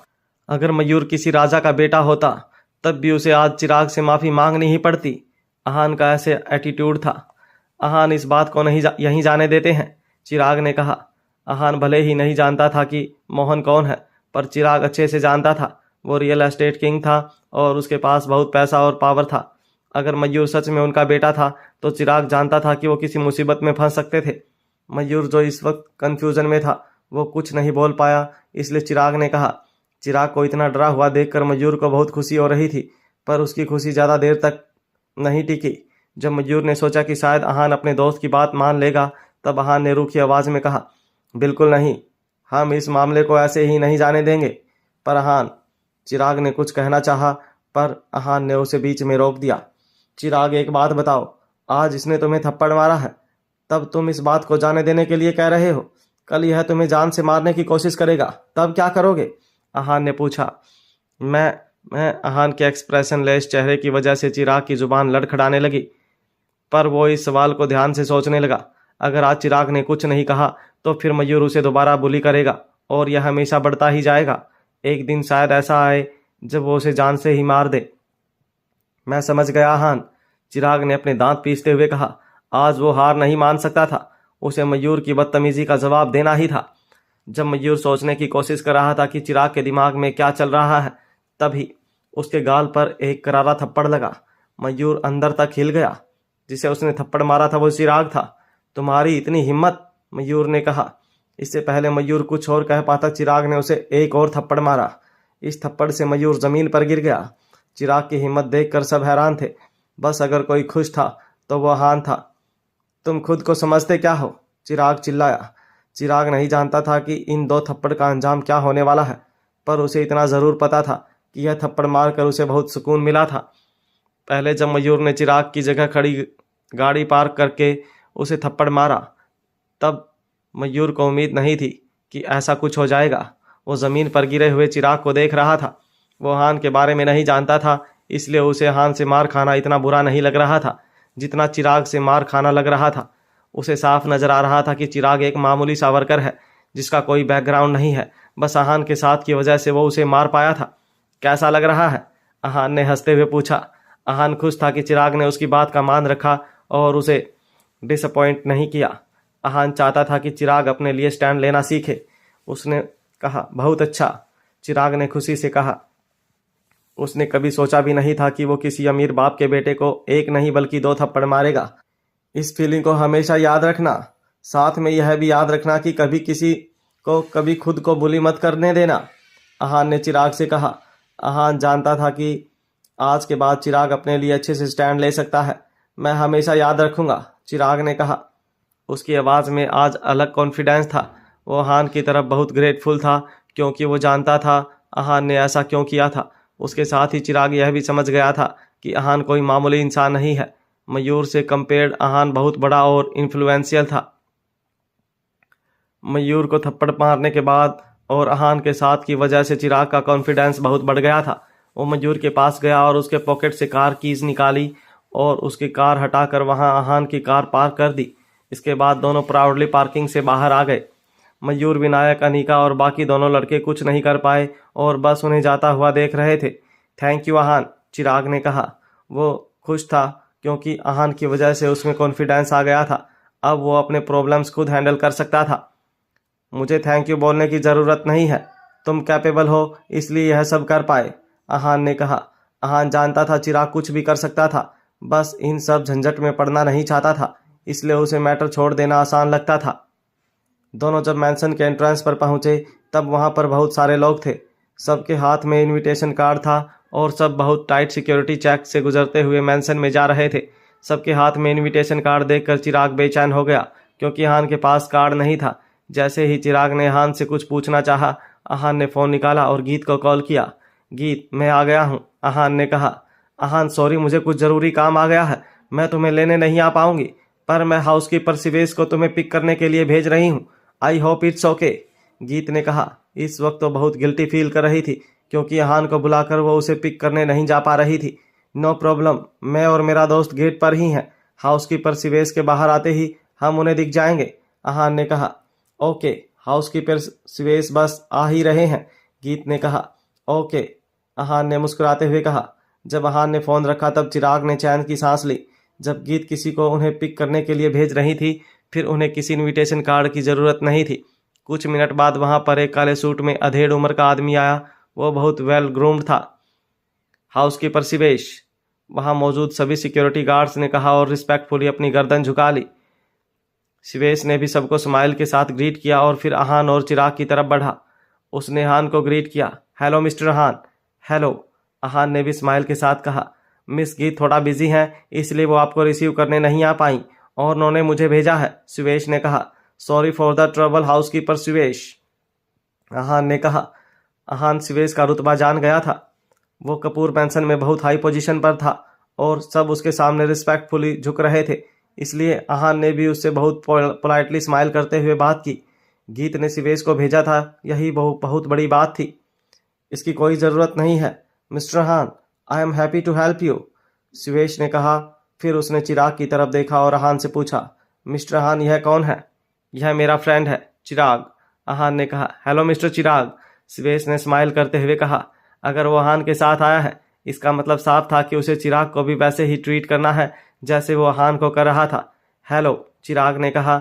उसे नहीं लगा था कि सिवेश उसे भी इतने अच्छे से ग्रीट करेगा। अंदर चलते हैं, पार्टी ऑलरेडी शुरू हो गई है, सिवेश ने कहा। इसके बाद वो दोनों को लीड करते हुए उन्हें अंदर ले गया। जब सबने देखा कि सिवेश उन्हें पर्सनली अंदर ले जा रहा है, तब किसी ने ना उनसे इनविटेशन कार्ड मांगा और ना ही उनकी कोई चेकिंग की। यह सब देखकर बाहर वेट कर रहे गेस्ट को बहुत जलन हो रही थी। वहाँ उस पार्टी में लगभग 200 लोग इनवाइटेड थे, पर स्पेशल ट्रीटमेंट बस इन दोनों को मिल रहा था। बाकियों को लाइन में लगकर इनविटेशन दिखाकर एंट्री मिल रही थी। मिस्टर हान, मिस गीत को मेरी ज़रूरत है, इसलिए मुझे जाना होगा। आप और mister Chirag please party enjoy कीजिए, और अगर किसी भी चीज़ की ज़रूरत हो तो आप वेटर से कह सकते हैं। प्लीज़ एक्सक्यूज़ मी, सिवेश ने कहा और वहाँ से चला गया। उन दोनों को हॉल में ले जाने के बाद सिवेश ने उन दोनों को छोड़ दिया। अब अहान और चिराग अकेले थे और कुछ भी कर सकते थे। दोनों कैजुअली हॉल में घूमने लगे और इधर उधर देखने लगे। वहाँ पर बहुत हाई क्लास और इलाइट लोग थे। गीत का बर्थडे अटेंड करने से ज़्यादा उन सबको अपना नेटवर्क बढ़ाने में इंटरेस्ट था। सब ने बहुत रिच और क्लासी कपड़े पहने हुए थे और सब आपस में बहुत ग्रेसफुली बात कर रहे थे। उनके कंपैरिजन में हान और चिराग बहुत सिंपल और सादे लोग लग रहे थे। दोनों बहुत कैजुअल थे और आपस में ही चिल कर रहे थे। अश्विन, मैंने शायद इस नालायक को देखा यहाँ पर, कीर्ति ने कहा। इस वक्त पार्टी में सब वाइन पी रहे थे और हंसी मजाक कर रहे थे। वहीं अहान और चिराग अलग डिशेज ट्राई कर रहे थे, जैसे उन्होंने कभी खाया ही ना हो। अश्विन, मैंने शायद उस नालायक को देखा यहाँ पर, कीर्ति ने कहा। नालायक? तुम अहान की बात कर रही हो? अश्विन ने पूछा। हाँ, कीर्ति ने कहा। इम्पॉसिबल, वो यहाँ कैसे हो सकता है? तुम्हें गलतफहमी हुई होगी, अश्विन ने कहा। अश्विन के हिसाब से यह पार्टी एलिट और हाई क्लास लोगों के लिए थी। यहाँ पर अहान का होना नामुमकिन था। नहीं, मुझे कोई गलतफहमी नहीं हुई है, मैंने सच में उसे यहाँ देखा है, कीर्ति ने कहा। कीर्ति, रिलैक्स, तुम इतने लोगों को देखकर शायद घबरा गई हो, इसलिए तुम्हें हाँ नजर आ रहा है। वो यहाँ हो ही नहीं सकता, तुम बहुत ज़्यादा सोच रही हो। चिराग, कीर्ति ने बात करते हुए अचानक से अश्विन ने चिराग का नाम लिया। अश्विन, कीर्ति कंफ्यूज हो गई। अश्विन ने चिराग को देख लिया था। उसकी आवाज़ इतनी तेज थी कि चिराग ने भी उसे वहाँ पर नोटिस कर लिया था। अश्विन ने कंफर्म किया वो चिराग ही है और फिर उसके पास गया। तुम यहाँ कैसे आए? अश्विन ने पूछा। उसके चेहरे का रंग फीका पड़ गया। अगर चिराग यहाँ था तो चांसेस थे कि अहान की भी यहाँ हो। कार से, चिराग ने कैजुअली जवाब दिया। वो जानता था अश्विन ऐसा इंसान है, और अभी तो मयूर को थप्पड़ मारने के बाद उसमें कॉन्फिडेंस भी था। अपने बॉस को तुम ऐसे जवाब दोगे? अश्विन ने दांत पीसते हुए कहा। तुम मेरे बॉस ऑफिस में हो और इस वक्त हम ऑफिस में नहीं है, चिराग ने कहा। एग्जैक्टली, यह कपूर मैंशन है, तुम्हारे पास यहाँ आने के लिए इनविटेशन नहीं है, अश्विन ने कहा। तो क्या हुआ अगर मेरे पास इनविटेशन नहीं है? चिराग ने मुस्कुराते हुए पूछा। इनविटेशन के बिना तुम यहाँ कैसे आ सकते हो? अश्विन ने कहा और फिर कुछ सोचने लगा। तुम यहाँ स्नीक करके आए हो? तुम्हारी इतनी हिम्मत? अश्विन ने तेज आवाज में कहा। इस बात से बहुत लोगों का ध्यान चिराग और अश्विन की तरफ आ गया था। सबको लग रहा था कि चिराग खिड़की से अंदर आया था। क्या कोई खिड़की से अंदर आया है? इसकी इतनी हिम्मत कि कपूर मैंसन में चुपके से आए। किसी ने गीत कपूर की पार्टी गेट क्रैश की है। सब चिल्लाने लगे और चिराग की तरफ डिस्गस्ट नज़रों से देखने लगे। इन सब से चिराग को कोई फर्क नहीं पड़ रहा था, वो बहुत काम था। वहाँ अश्विन अपनी इस हरकत पर बहुत प्राउड फील कर रहा था। पार्टी में आने से पहले अश्विन सोच ही रहा था कि वो सबका अटेंशन कैसे गेन करेगा, और चिराग ने यह करने में उसकी मदद कर दी थी। क्या अहान तुम्हें यहाँ लेकर आया है? अश्विन ने पूछा। उसे चिराग से कोई दुश्मनी नहीं थी, पर अहान से वो नफरत करता था। अहान को बेइज्जत करने का इतना अच्छा मौका वो छोड़ने वाला नहीं था। हाँ, इसे यहाँ मैं लाया हूँ। अहान कैजुअली चलते हुए आया और अश्विन के सामने आकर खड़ा हो गया। सबके सामने अहान ने यह एडमिट कर लिया था कि चिराग को वहाँ पर वो लेकर आया था। यह सुनकर ही अश्विन की आंखों में चमक आ गई। अब वो इन दोनों को सबके सामने बेइज्जत करने वाला था। तुम जानते हो यह कौन सी जगह है? अश्विन ने पूछा। हाँ, कपूर मैंशन, अहान ने कहा। तुम्हें पता है यह कपूर मैंशन है, फिर भी तुम यहाँ पर खिड़की से कूद कर अंदर आ गए। बहुत हिम्मत है तुम में, अश्विन ने कहा। अश्विन ने अंदाज़ा लगाया कि अहान ने ऑफिस में उसकी बात सुन ली होगी कि कपूर मैंसन में आज पार्टी है और वो वहाँ आ गया होगा। उसे ज़रूर अश्विन से जलन हुई होगी और चिराग को बड़ी पार्टी देखने का मन होगा, इसलिए वो भी अहान के पीछे पीछे आ गया। तुम्हें किसने कहा हम खिड़की से आए हैं? अहान ने पूछा। हम मेन गेट से ओपनली आए हैं, ठीक है, अहान ने कहा और डिसअपॉइंटमेंट में अपनी गर्दन हिलाने लगा। उसने कभी नहीं सोचा था कि अश्विन की सोच इतनी छोटी होगी। वो खुद किसी के थ्रू आया था और अब अहान और चिराग पर सवाल उठा रहा था। ओपनली? तुम्हें क्या लगता है हम सब पागल हैं? आज मिस गीत का बर्थडे है और यहाँ वही आ सकते हैं जिनके पास इनविटेशन हो। तुम दोनों के पास इनविटेशन नहीं है तो फिर तुम यहाँ ओपनली कैसे आ सकते हो? अश्विन ने कहा। बताओ मुझे, तुम लोग यहाँ कैसे आए? अश्विन ने फिर से पूछा। वो ऐसे बात कर रहा था जैसे यह पार्टी उसकी अपनी थी। साइड में खड़ी कीर्ति यह सब देखकर बहुत खुश थी। वो मन ही मन अश्विन की तारीफें कर रही थी कि कैसे उसका सबका अटेंशन अपनी तरफ खींच लिया था, और अहान और चिराग को क्वेश्चन कर रहा था। That's the man I choose, Kirti ने खुद से प्राउडली कहा। किसने कहा कि यहाँ वही लोग आ सकते हैं जिनके पास इनविटेशन कार्ड हो? अहान ने कार्ड वार्ड पर जोर देते हुए कहा। अहान अश्विन से बहस नहीं करना चाहता था, पर वो हर बार अहान के सामने उसे पंगे लेने पहुंच जाता था, इसलिए अहान के पास कोई और ऑप्शन नहीं बचता था। तुम कहना क्या चाहते हो? अश्विन ने पूछा। अश्विन सोच रहा था कि और कौन सा तरीका है जिससे गीत कपूर की बर्थडे पार्टी अटेंड की जा सकती थी। मतलब यह है कि ज़रूरी नहीं है कि कार्ड हो, मिस गीत तुम्हें खुद पर्सनली भी इनवाइट कर सकती हैं, अहान ने कहा। यह सुनकर सब हैरान हो गए थे। किसी को विश्वास नहीं था कि गीत किसी को पर्सनली इनवाइट करेगी। ऐसा हो ही नहीं सकता था कि मिस गीत किसी को पर्सनली इनवाइट करें, वो इतनी बड़ी सेलिब्रिटी हैं। हाँ, और अगर उन्हें किसी को इनवाइट करना होगा तो वो इन दोनों को क्यों करेंगी? हाँ, यह लड़का झूठ बोल रहा है, इसे कोई इनविटेशन नहीं मिला होगा। मुझे तो लग रहा है यह यहाँ पर सिर्फ अच्छा खाना खाने और बड़े लोगों की पार्टी देखने आए हैं। सब गेस्ट्स में हलचल मच गई थी। सब आपस में बात कर रहे थे और अहान और चिराग को जज कर रहे थे। उन दोनों के ऑर्डिनरी से कपड़े और अपीयरेंस सबके लिए गॉसिप करने का टॉपिक था। ऐसे लोगों को गीत कभी पर्सनली इनवाइट कर ही नहीं सकती थी। यह सब सुनकर अश्विन को बहुत मजा आ रहा था। उसे लग रहा था कि वो अपने प्लान में सक्सेसफुल हो गया था। अश्विन सबके सामने आया और उसने कहा, मैं श्योर हूँ कि इन दोनों को किसी ने इनवाइट नहीं किया है और यह दोनों स्नीक करके अंदर आए हैं। इसका कारण यह है कि यह दोनों फाल्कन इंडस्ट्रीज़ में मामूली से एम्प्लॉय हैं और मैं वहाँ पर सेल्स मैनेजर हूँ। हम साथ ही काम करते हैं। इनकी इतनी औकात नहीं है कि मिस गीत इन्हें पार्टी में इनवाइट करे। इसके अलावा यह एक घर जमाई भी था। अश्विन को यह बोलना भी ज़रूरी लगा क्योंकि घर जमाई को लोग अक्सर नीची नज़रों से देखते हैं। अश्विन को अपनी पोजीशन और रेपुटेशन जतानी बहुत ज़रूरी थी, तभी तो लोग उसे जानेंगे और उसे बात करेंगे। आखिर इस पार्टी में आने का सबसे बड़ा मकसद तो नेटवर्क बढ़ाना ही था। यह दोनों स्नीक करके ही अंदर आए हैं, अश्विन ने तेज आवाज़ में कहा। यह एक घर जमाई है, इसकी यहाँ आने की हिम्मत कैसे हुई? क्या समझता है यह खुद को? इसे यहाँ से बाहर निकालो। मिस गीत की पार्टी में ऐसे गेस्ट का होना उनकी इंसल्ट है और हम ऐसा नहीं होने देंगे। अब तक जो गेस्ट अहान और चिराग को घूर रहे थे, अब उनके मुंह पर उनकी बेइज्जती करने लगे थे और उन्हें वहां से बाहर निकालना चाहते थे।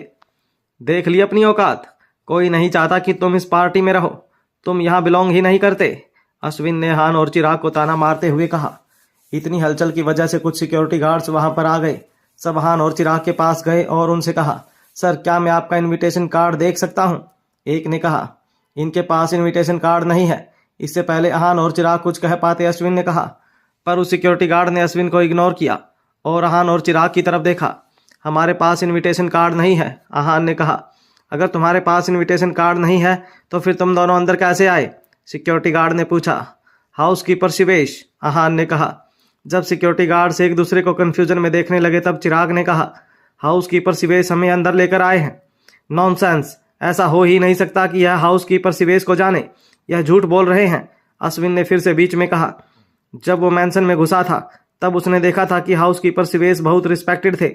ऐसे में किसी का उनको जानना बहुत बड़ी बात थी। तुम फिर से बीच में बोल रहे हो, अहान ने अश्विन को घूरा। उन्हें बुला लो और उन्हीं से पूछ लो, अहान ने कहा। सिक्योरिटी गार्ड से कहा। सिक्योरिटी गार्ड अपने वॉकी टॉकी निकाल कर शिवेश को बुला लाता है। इससे पहले वहां पर एक आवाज आई, क्या हो रहा है यहाँ पर? इतना शोर क्यों हो रहा है? यह आवाज शिवेश की ही थी। वो इतना कियोस देखकर गुस्से में था। शिवेश सर, सिक्योरिटी गार्ड ने कहा। हाउसकीपर, अच्छा हुआ आप आ गए। इस नालायक को देखिए, यह यहाँ पर पार्टी क्रैश करने आया है और इसकी हिम्मत देखिए, यह बोल रहा है कि आप इसे अंदर लाए हैं। अपनी आदत से मजबूर अश्विन ने फिर से बीच में कहा और सिक्योरिटी गार्ड को अपनी बात पूरी करने नहीं दी। किसकी बात कर रहे हो तुम? शिवेश ने रूखी आवाज में पूछा। इसकी, अश्विन ने अहान की तरफ इशारा करते हुए कहा। यह देखकर शिवेश को गुस्सा आ गया और उसके माथे पर सिकन आ गए। यह मिस गीत के सबसे स्पेशल गेस्ट है, तुम्हारी हिम्मत कैसे हुई इन्हें नालायक बुलाने की? सबसे स्पेशल गेस्ट? यह 3 शब्द सुनकर सबके पैरों तले जमीन खिसक गई। अब तक जिसे सब लोग पार्टी क्रैशर समझ रहे थे वो असल में गीत कपूर के सबसे स्पेशल गेस्ट थे। अब सबको लग रहा था कि बिना कुछ जाने उन दोनों के बारे में इतना भला बुरा कहकर सबने गलती कर दी थी। अश्विन के चेहरे का रंग बिल्कुल उड़ गया था। यह नालायक गीत कपूर का सबसे स्पेशल गेस्ट कैसे हो सकता था? इसकी तो मनाली में कोई पहचान भी नहीं थी और ना ही कोई पावरफुल और इन्फ्लुएंशियल बैकग्राउंड है। फिर यह और गीत एक दूसरे को कैसे जानते हैं? यह आप क्या बोल रहे हैं? गलत फहमी हुई होगी। यह मिस गीत के स्पेशल गेस्ट कैसे हो सकते हैं? अश्विन ने कहा।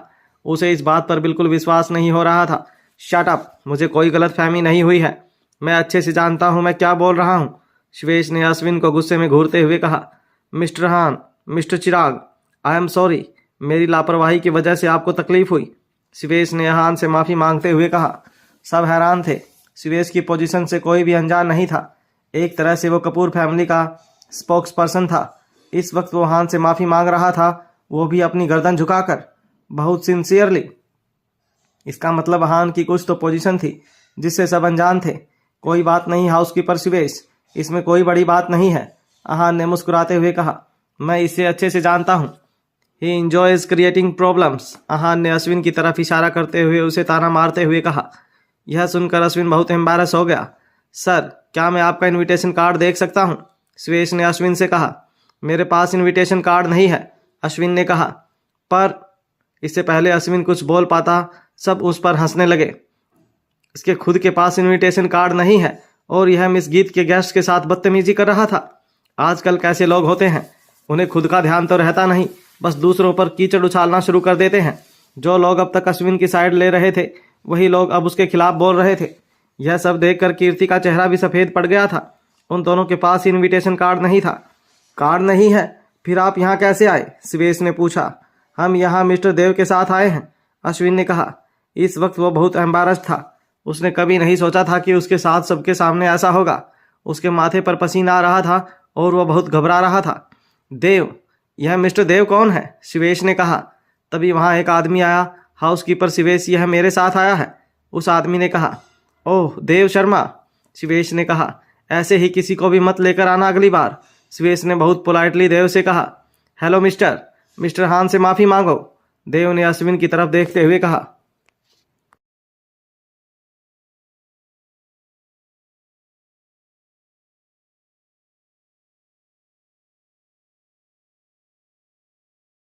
हेलो गाइस, हमारे यूट्यूब चैनल पर आपका स्वागत है। अगर आपको वीडियोस पसंद आ रही हैं तो प्लीज़ लाइक करें, कमेंट करें और शेयर करें। अगर आपने चैनल को अभी तक सब्सक्राइब नहीं किया है तो प्लीज़ चैनल को सब्सक्राइब करें। जब शिवेश ने अश्विन से कार्ड मांगा तब उसके चेहरे का रंग उड़ गया, क्योंकि उसके पास कार्ड नहीं था। वहीं कीर्ति भी परेशान हो रही थी। मेरे पास कार्ड नहीं है, मैं यहाँ मिस्टर देव के साथ आया हूँ, अश्विन ने कहा। देव, यह मिस्टर देव कौन है? शिवेश ने कहा। तभी वहाँ एक आदमी आया। हाउसकीपर शिवेश, यह मेरे साथ आया है, उस आदमी ने कहा। ओह, देव शर्मा, शिवेश ने कहा। शिवेश देव को जानता था क्योंकि वो मनाली के एलीट परिवारों में से था। इतना ही नहीं, वो लोगों की नेटवर्क बढ़ाने में भी मदद करता था। अगली बार ऐसे ही किसी को भी कपूर मैंसन में लेकर मत आना। तुम्हारी वजह से मिस गीत के स्पेशल गेस्ट को प्रॉब्लम हुई है, शिवेश ने बहुत पोलाइटली देव से कहा, पर उनकी आवाज़ में वार्निंग साफ नजर आ रही थी। हाँ, हाउसकीपर शिवेश, मैं आगे से ध्यान रखूंगा, देव ने तुरंत कहा। इसके बाद देव ने अश्विन की तरफ देखा और गुस्से में कहा, अश्विन। पर इससे पहले देव कुछ बोल पाता, अश्विन ने हड़बड़ाते हुए कहा, ब्रदर देव मेरी।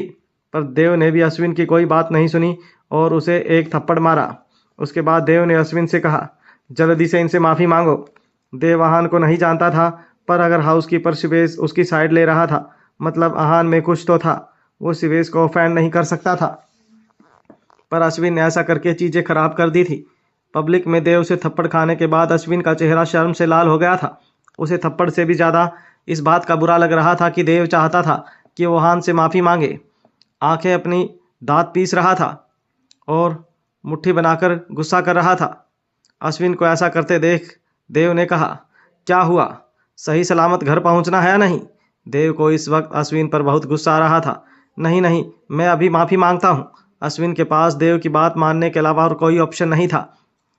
सबके सामने उसे हान के सामने झुकना मरने के बराबर लग रहा था, पर वो जानता था अगर उसने ऐसा नहीं किया तो देव उसे नहीं छोड़ेगा। सॉरी मिस्टर हान, मुझसे आपको समझने में गलती हो गई। मुझे आपके साथ ऐसा नहीं करना चाहिए था। सॉरी, अश्विन ने अहान के सामने गर्दन झुकाई और उससे माफ़ी मांगी। यह करते हुए अश्विन का मन कर रहा था कि वो चुल्लू भर पानी में डूबकर मर जाए। कीर्ति, जो इस वक्त साइड में खड़ी थी, बहुत बेचैन हो रही थी। अब तक जिसके लिए उसके मन से वाहवाही निकल रही थी, इस वक्त वही उस आदमी के सामने झुका हुआ था जिससे वो नफरत करती थी। दोनों इस वक्त शर्म से पानी पानी हो रहे थे। अहान ने स्मर्क किया और अश्विन को इग्नोर कर दिया। उसने सिवेश से पूछा, मिस गीत कब आ रही हैं? मिस गीत? इससे पहले सिवेश कुछ बोल पाता, एक सुरीली आवाज़ ने किसी ने कहा, अहान। यह आवाज़ गीत की थी। गीत ने काला इवनिंग गाउन पहना हुआ था और वो ग्रेसफुली चलते हुए अहान की तरफ आ रही थी। इस वक्त सबकी नज़रें बस गीत पर। उसकी ड्रेस, उसका मेकअप, उसका एक्सप्रेशन, उसकी बॉडी, सब कुछ परफेक्ट था। कोई चाह कर भी गीत पर से नज़र नहीं हटा सकता था। जब गीत अहान के पास आ रही थी तब सबको बहुत जलन हो रही थी।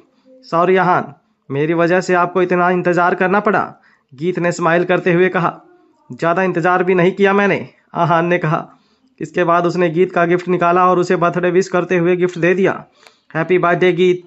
थैंक यू, गीत ने तुरंत कहा और गिफ्ट ले लिया। अहान की तरफ से गिफ्ट देखकर गीत बहुत खुश हुई और सरप्राइज्ड थी। अहान, क्या मैं इसे अभी खोल सकती हूँ? गीत ने एक्साइटेड होते हुए पूछा। हाँ बिल्कुल, अहान ने कहा। ठीक है। इस वक्त गीत की आंखें चमक रही थी और वो छोटे बच्चे की तरह एक्साइटेड थी। गीत को अहान के साथ इतना इंटीमेट और पोलाइट होते देख सबको जलन हो रही थी। सब उनकी बातें सुनना चाहते थे। गीत की पर्सनालिटी हमेशा ऐसी रही थी जो कभी लड़कों से बात नहीं करती थी। एंटरटेनमेंट इंडस्ट्री में होने के बावजूद वो हमेशा स्कैंडल्स और अफेयर्स से दूर ही रही थी। कभी भी गीत ने पब्लिकली किसी लड़के से इतना इंटीमेटली बात नहीं की थी, पर आज वो कर रही थी, वो भी उससे जो एक घर जमाई था। यह सब देखकर सब हैरान थे और जल भी रहे थे। इस वक्त सबको जानना था कि अहान ने गीत को क्या तोहफा दिया है। गीत ने उन्हें ज़्यादा इंतज़ार भी नहीं करवाया और फटाफट गिफ्ट खोला। गिफ्ट में एक बहुत सुंदर हरे रंग का ब्रेसलेट था। जब सबने यह देखा तब उनके चेहरे के एक्सप्रेशन अजीब हो गए। सब सोच रहे थे कि एक घर जमाई ने गीत कपूर जैसी सेलिब्रिटी को इतना सिंपल और ऑर्डिनरी सा ब्रेसलेट गिफ्ट किया है। अब तक जो सब अहान से जल रहे थे, अचानक से उनके चेहरे पर मुस्कान आ गया, क्योंकि उन्होंने सोचा कि अब गीत इतना सिंपल गिफ्ट एक्सेप्ट नहीं करेंगी। वो किसी न किसी बहाने से अहान को गिफ्ट रिटर्न कर देंगी। पर उनकी खुशी ज़्यादा देर तक नहीं टिकी। गीत ने अहान से कहा, थैंक यू अहान, मुझे यह गिफ्ट बहुत अच्छा लगा। सबकी उम्मीदों पर पानी फिर गया था। गीत इतना कहने के बाद रुकी नहीं थी। उसने वो ब्रेसलेट बॉक्स से निकाला और अपना ओरिजिनल डायमंड का ब्रेसलेट उसमें डालकर अहान को गिफ्ट में दे दिया। ब्रेसलेट अपने हाथों में पहन लिया।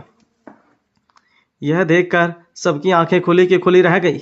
अहान भी थोड़ा सा सरप्राइज हो गया था, पर फिर उसने अपने आप को काम और नॉर्मल किया। आई एम ग्लैड कि आपको यह गिफ्ट अच्छा लगा। मैंने यह एंटीक स्टोर पर देखा था और मुझे लगा यह आप पर बहुत अच्छा लगेगा, इसलिए मैंने ले लिया। यह ज़्यादा महंगा नहीं है। I hope you don't mind, Ahan ने स्माइल करते हुए कहा। यह सुनकर सारे गेस्ट एक दूसरे को देखने लगे और इशारों में कुछ बातें करने लगे। इस वक्त सिर्फ चिराग था जो अहान को एडमायर कर रहा था। जब अहान ने वो गिफ्ट लिया था तब उसने कहा था कि गीत उसे एक्सेप्ट नहीं करेंगी, पर अब गीत ने उसे एक्सेप्ट भी कर लिया था और अपने हाथ में पहन भी लिया था। जहाँ सबके चेहरे जलन और गुस्से में लाल पीले हो रहे थे, वहीं चिराग मुस्कुरा रहा था। कितने का इससे कोई फ़र्क नहीं पड़ता है। यह मुझसे तुमने दिया है और मुझे बहुत पसंद भी है, गीत ने ब्लश करते हुए कहा। वहाँ जितने भी यंग एलिट्स मौजूद थे जो गीत को इम्प्रेस करना चाहते थे, वो सब इस वक्त अपने दांत पीस रहे थे। सब गीत के लिए लाखों के महंगे और खूबसूरत गिफ्ट्स लाए थे। यंग मास्टर वरुण, किसी ने गेस्ट में से बोला और सबने उसके वेलकम के लिए एक पथ बढ़ाया। जैसे जैसे वो गीत के पास चलकर आ रहा था, वैसे वैसे सब उसे ग्रीट करने के लिए अपनी गर्दन झुका रहे थे। वरुण एक कम हाइट का चबी इंसान था। उसकी उम्र ज़्यादा नहीं, पर अपने वजन की वजह से वो अपनी उम्र से ज़्यादा बड़ा लग रहा था। जब वो चलकर आ रहा था तब उसे देखकर बहुत लोगों को हंसी आ रही थी, पर उन्होंने कंट्रोल किया। इस वक्त देव के चेहरे पर एक डेंजरस स्माइल थी। वो तुरंत आगे आया और उसने वरुण को ग्रीट किया। हेलो यंग मास्टर वरुण, देव ने कहा। इसके बाद उसने उस आदमी के कान में झुककर कुछ कहा। व्हाट द हेल, वरुण ने कहा। फिर वो गीत के पास आया और उससे कहा, हैप्पी बर्थडे ब्यूटीफुल लेडी, आज आप बहुत प्रेटी लग रही हैं, वरुण ने अपनी टूटी फूटी हिंदी में कहा। गीत ने हल्का सा फ्राउन किया। वो वरुण को डिसरिस्पेक्ट नहीं करना चाहती थी, पर उसकी नज़रें उसे बहुत अनकंफर्टेबल लग रही थी। थैंक यू मिस्टर वरुण, गीत ने फोर्सफुली स्माइल करते हुए कहा। गीत को लगा कि इतना कहकर वो वहां से चला जाएगा, पर ऐसा नहीं हुआ। उसने देव के हाथ से एक चाबी ली और उन्हें गीत को देते हुए कहा, मिस गीत, आज आपका बर्थडे है। मैं बहुत शॉर्ट नोटिस पर आया था, इसलिए आपके लिए कुछ स्पेशल अरेंज नहीं कर सका, इसलिए यह स्मॉल याट आपके लिए। आई होप आपको अच्छा लगेगा। वरुण ने कहा। याट?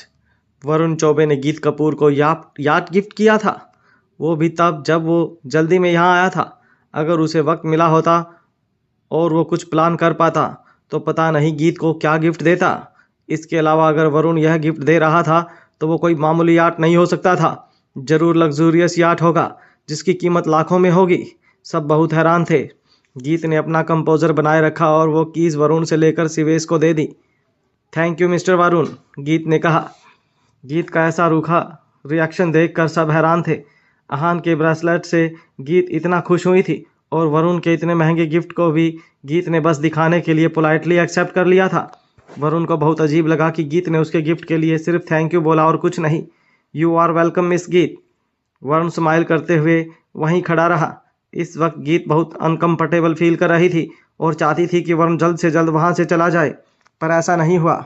मिस गीत, आपने बताया नहीं यह कौन है? वरुण ने आहान की तरफ इशारा करते हुए कहा, जो इस वक्त गीत के पास ही खड़ा था। आहान, मिस गीत का दोस्त। जब गीत जवाब देती उससे पहले ही आहान ने अपना इंट्रोडक्शन दे दिया। ओह, आप मिस गीत के दोस्त हैं? हेलो हेलो, मेरा नाम वरुण चौबे है। वरुण ने स्माइल करते हुए हाथ आगे बढ़ाया। वरुण का बिहेवियर बहुत फ्रेंडली लग रहा था। हेलो, आहान ने कहा और वरुण से हाथ मिलाया। वरुण दिखने में चाहे जैसा भी हो, पर उसका इन्फ्लुएंस बहुत ज़्यादा था, वरना जब वो आ रहा था तब सब उसके लिए रास्ता क्यों बनाते और क्यों वो उसे इतना रिस्पेक्टफुली ग्रीट करते। देव ने मुझे बताया कि आप पहले live in sun in law थे, वरुण ने कहा और मुस्कुराने लगा। वहाँ सब गेस्ट समझ गए थे कि वरुण आहान को प्रोवोक करके उससे लड़ना चाहता है, वरना वो यह बात क्यों बोलता। सबने सोचा कि आहान अनकंफर्टेबल हो जाएगा और इस सवाल को अनसुना करने की कोशिश करेगा, पर ऐसा नहीं हुआ था। हाँ, आपने सही सुना है, मैं पहले एक घर जमाई ही था, आहान ने कैजुअली कहा। वरुण हैरान था। उसे नहीं लगा था कि आहान यह बात इतनी आसानी से मान जाएगा।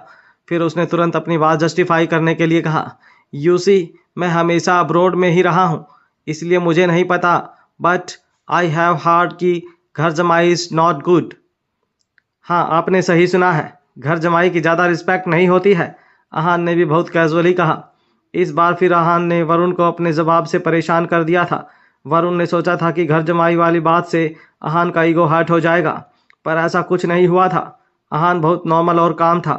गुस्सा और डिसअपॉइंटिंग उसके आसपास भी नहीं थी। जब आपको पता है कि घर जमाई की इतनी रिस्पेक्ट नहीं होती, फिर आपने यह फैसला क्यों लिया? वरुण ने पूछा। वरुण का जल्दी रुकने का कोई इरादा नहीं था। वो आहान से सवाल पर सवाल पूछ रहा था। प्यार की वजह से, आहान ने जवाब दिया। प्यार? वरुण हैरान था। उसे नहीं लगा था कि वो ऐसा जवाब देगा। आपको कुछ और पूछना है या हो गया? आहान ने कहा। अब आहान का भी पेशेंस खत्म हो रहा था। वो बिना किसी वजह वहाँ लड़ना नहीं चाहता था। नहीं नहीं, और कुछ नहीं, वरुण ने कहा। वरुण का आहान से बात करने के दो कारण थे। एक जो देव ने उसके कान में कहा था, उस वजह से। दूसरा, उसे गीत पसंद थी और आहान उसे खतरा लग रहा था, इसलिए। हम अच्छे दोस्त बन सकते हैं, वरुण ने कहा। रियली? मुझे नहीं लगता, आहान ने कहा। आप कहना क्या चाहते हैं? वरुण ने डिसअपॉइंटेड होते हुए कहा। कुछ नहीं, मजाक था, आहान ने कहा। वाट एवर, वरुण ने कहा और वहाँ से चला गया। वो आहान से अपनी और बेइज्जती नहीं करवाना चाहता था। इसके बाद सब गीत के पास आए और उसे गिफ्ट्स देने लगे।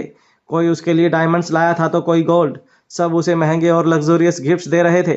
गीत कुछ देर तक स्माइल के साथ उन्हें एक्सेप्ट कर रही थी और फिर वो शक गई। उसने अपने अपोलोजाइज किया और सिवेश से गिफ्ट्स लेने को कहा। इसके बाद गीत आहान के पास गई और उसे पार्टी हॉल से कहीं और ले गई। पार्टी हॉल से निकलने के बाद आहान और गीत एक दूसरे रूम में आए। यहाँ पर सूट ने एक लड़का इंतजार कर रहा था। इस वक्त वो रूम की खिड़की के बाहर देख रहा था। भैया, मैं आहान को ले आई, उसने बहुत एक्साइटेडली कहा। वो लड़का गीत का बड़ा भाई जतीन कपूर था। गीत की आवाज़ सुनकर जतीन स्माइल करने लगा। वो पीछे मुड़ा और कुछ कदम आगे चल कर आया। उसने आहान की तरफ हाथ बढ़ाया और कहा, हेलो ब्रदर आहान, मैं गीत का बड़ा भाई जतीन कपूर हूँ। हेलो ब्रदर जतीन, आहान ने कहा और जतीन से हाथ मिलाया। रूम में आते वक्त गीत ने अहान को जतिन के बारे में बता दिया था। वो कपूर फैमिली की 3rd जनरेशन में सबसे बड़ा भाई था और सब कुछ ठीक रहा तो कपूर खानदान का उत्तराधिकारी भी। उस वक्त उसकी पोजीशन फैमिली में सबसे ऊपर थी। मैंने आपके बारे में बहुत सुना है पर आपसे मिलने का मौका आज मिला है, जतिन ने कहा। गीत कुछ दिनों से हर वक्त अहान के बारे में बात करती थी। अहान की असलियत के बारे में जानने के बाद कपूर खानदान के बेटे को भी उसके सामने झुकना पड़ रहा था। अहान रायज़ादा फैमिली को चैलेंज कर रहा था। यह जानना ही जतिन के झुकने के लिए काफ़ी था। ब्रदर जतिन, आप बहुत पोलाइट हो रहे हैं। मैं तो बस एक घर जमाई हूँ। पता नहीं आपने मेरे बारे में कहाँ सुन लिया, अहान ने हंसते हुए कहा। अहान नहीं जानता था कि जतिन जो कुछ कह रहा था वो किस बेसिस पर कह रहा था, इसलिए अहान ने इस बारे में ज़्यादा खुलकर बात नहीं की।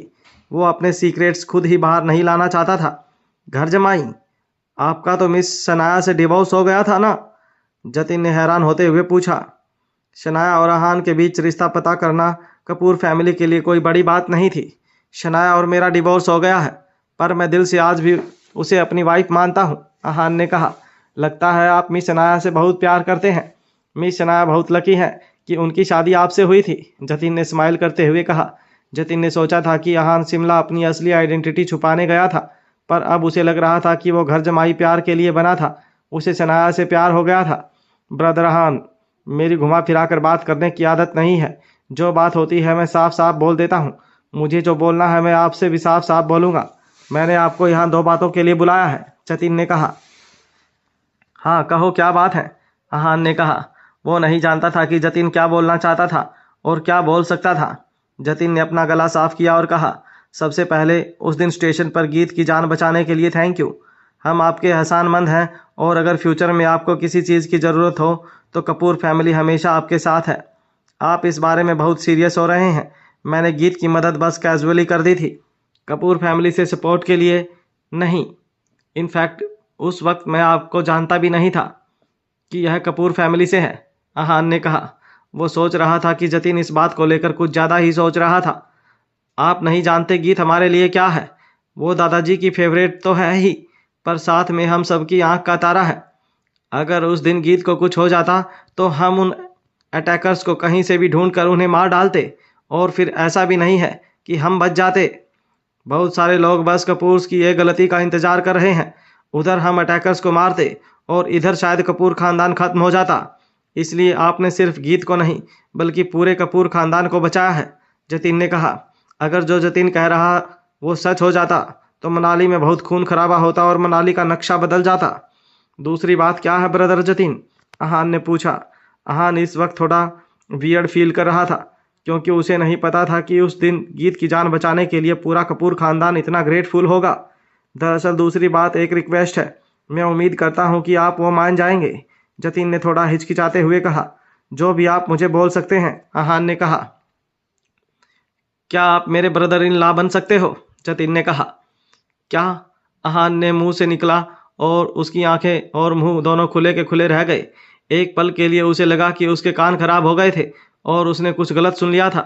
मैंने कहा कि मैं भैया, गीत ने जतिन को आगे बोलने से रोका। भैया आप क्या कुछ भी बोल रहे हैं, गीत ने एम्बारस होते हुए कहा। इसके बाद उसने अहान की तरफ देखा जो इस वक्त शौक में था। अहान इसके बारे में ज़्यादा मत सोचो, भैया ऐसे ही बोल रहे हैं, गीत ने कहा। इसके बाद गीत ने लंबी सांस ली और कहा, एक्चुअली भैया चाहते हैं कि तुम मेरे बॉयफ्रेंड बन जाओ। हैं? इस वक्त अहान के मुंह से बस यह एक शब्द ही निकला। वो अभी भी शॉक्ड और कंफ्यूज्ड ही था। उसे बिल्कुल समझ नहीं आ रहा था कि दोनों भाई बहन क्या बोल रहे हैं। गीत को रियलाइज हो गया था कि अहान को कुछ समझ नहीं आ रहा था, इसलिए उसने तुरंत अहान को समझाना शुरू किया। अहान, बॉयफ्रेंड बनना नहीं है, बॉयफ्रेंड बनने की एक्टिंग करनी है। Fake boyfriend. अहान को यह सुनकर थोड़ी शांति मिली पर अभी भी गीत ने उसे सब कुछ क्लियरली नहीं बताया था। हाँ, आप गीत का फेक बॉयफ्रेंड बन सकते हैं। दरअसल 3 दिन में मनाली चैम्बर ऑफ कॉमर्स और गैंगटॉक चैम्बर ऑफ कॉमर्स के बीच में गैम्बलिंग होने वाली है। हम चाहते हैं आप उसमें गीत के बॉयफ्रेंड बनकर आए, जतिन ने समझाया। आपको इस गैम्बलिंग के बारे में पता है ना, जतिन ने पूछा। हाँ, अहान ने जवाब दिया। कुछ दिन पहले ही रक्षित ने अहान को इसके बारे में बताया था। यह गैम्बलिंग हर 5 मिनट में होती है और दोनों साइड से लोग बैट करते हैं। जिसके पास ज़्यादा अमाउंट होता है वही जीतता है। ओके, जब आपको इसके बारे में पता है तो मैं आगे नहीं बताऊंगा। मैं क्लियरली बताता हूँ, जतिन ने कहा। मनाली और सट्टेबाजी दोनों बहुत सालों से चले आ रहे हैं। मनाली और गैंगटॉक देश के सबसे बड़े कॉमर्स चैम्बर्स हैं और जब से यह दोनों बने हैं तब से इन दोनों के बीच में गैम्बलिंग चल रही है। आज 60 साल हो गए हैं और दोनों आज भी बराबरी पर ही हैं। इस बार ऐसी सिचुएशन न हो, इसलिए गैम्बलिंग अमाउंट को बढ़ा दिया गया है और उसे 70 करोड़ रुपए कर दिया गया है, जतिन ने अहान को बताया। 70 करोड़! यह अमाउंट सुनकर अहान हैरान हो गया। यह कोई छोटा अमाउंट नहीं था और सारा ट्रांजैक्शन कैश में होने वाला था। इसका मतलब लोगों के 70 करोड़ कैश होना मुमकिन था। इतना अमाउंट कैश में रायजादा फैमिली के पास होना भी मुमकिन नहीं था। लोग अपना पैसा मोस्टली रियल एस्टेट में लगा देते हैं। 70 crore Manali chamber of commerce के और 70 crore Gangtok chambers of commerce के टोटल हो गए 140 करोड़। इस अमाउंट को ऑलरेडी स्विस बैंक के एक अकाउंट में ट्रांसफर करवा दिया गया है। जो भी जीतेगा पैसे उसके, जतिन ने रूखी आवाज में कहा। इतने पैसे अकेले कपूर फैमिली ने तो दिए नहीं थे, बल्कि मनाली की बड़ी और अमीर फैमिलीज ने मिलकर दिए थे। इसके अलावा इस साल 2 और चीजें भी हैं जो मैं आपको अभी बता नहीं सकता, पर इतना जरूर बता सकता हूं कि उनकी कीमत 140 करोड़ से भी ज्यादा है, जतिन ने कहा। पैसों के अलावा किसी और चीज का सट्टा भी लगने वाला था। दोनों चैम्बर्स को वो चीज लानी थी जिसकी वैल्यू सेम थी। 140 करोड़ से भी ज्यादा? ऐसा क्या है? अहान ने शौक होते हुए पूछा। यह मैं आपको अभी नहीं बता सकता। दरअसल यह हिस्ट्री से रिलेटेड है। पहले दोनों एक ही थे, पर फिर हिस्टोरिकल रीजंस की वजह से एक मनाली आ गया और एक गैंगटॉक चला गया, जतिन ने कहा। अगर मैं आपको शॉर्ट में बताऊं तो दोनों चैम्बर्स को पैसों से ज़्यादा यह चीज़ चाहिए, जतिन ने गहरी सांस लेते हुए कहा। अच्छा, अहान ने कहा। अहान समझ गया था कि वो 2 आइटम्स बहुत कीमती थे। ब्रदर अहान, पहले कौन जीता इस बात से कोई फर्क नहीं पड़ता, क्योंकि जो पहले हुआ वो सिर्फ पैसों के लिए हुआ। पर इस बार बात सिर्फ पैसों की नहीं है, पर इस बार मनाली चैम्बर ऑफ कॉमर्स को जीतना ही पड़ेगा। हमें हारना अफोर्ड नहीं कर सकते, जतिन ने कहा। अगर हम इस बार हार गए तो बहुत बड़ी प्रॉब्लम हो जाएगी, जतिन ने कहा। क्या यह गैम्बलिंग एक मार्शल फाइट है? अहान ने सवाल किया। इतनी बात के बाद अहान थोड़ा थोड़ा समझ पा रहा था कि जतिन क्यों चाहता था कि वो गीत का बॉयफ्रेंड बनकर आए। इसका कनेक्शन गैम्बलिंग के रूल्स के साथ था। हाँ, यह एक मार्शल आर्ट बैटल है, जतिन ने कहा। इसके रूल्स सिंपल हैं। हर साइड अपनी तरफ से 10 मार्शल आर्टिस्ट भेजेगी। एक एक करके वो स्टेज पर आएंगे और वो जीतेगा जो स्टेज पर रहेगा। जो भी एंड में स्टेज पर होगा वो विनर होगा, जतिन ने कहा और फिर कुछ सोचने लगा। इसके अलावा अहान ने पूछा। अहान जानता था यह बात इतनी सिंपल नहीं है। यह स्टेज के रूल्स हैं। इसके अलावा भी 2 रूल्स और हैं, जतिन ने कहा। क्या? अहान ने पूछा। एक, कोई भी फाइटर 30 साल से ऊपर का नहीं हो सकता, और दूसरा यह कि जो मार्शल आर्टिस्ट स्टेज पर फाइट कर रहा है वो मनाली वॉर अलायंस या ड्रैगन अलायंस के स्टूडेंट्स होना चाहिए, पर उसका इनसे डायरेक्ट रिश्ता नहीं होना चाहिए। वो fighter war alliance, martial alliance या फिर ड्रैगन अलायंस से नहीं हो सकता, जतिन ने कहा। मुझे ऐसा क्यों लग रहा है कि यह दोनों rules Gangtok chamber of commerce ने बनाए हैं?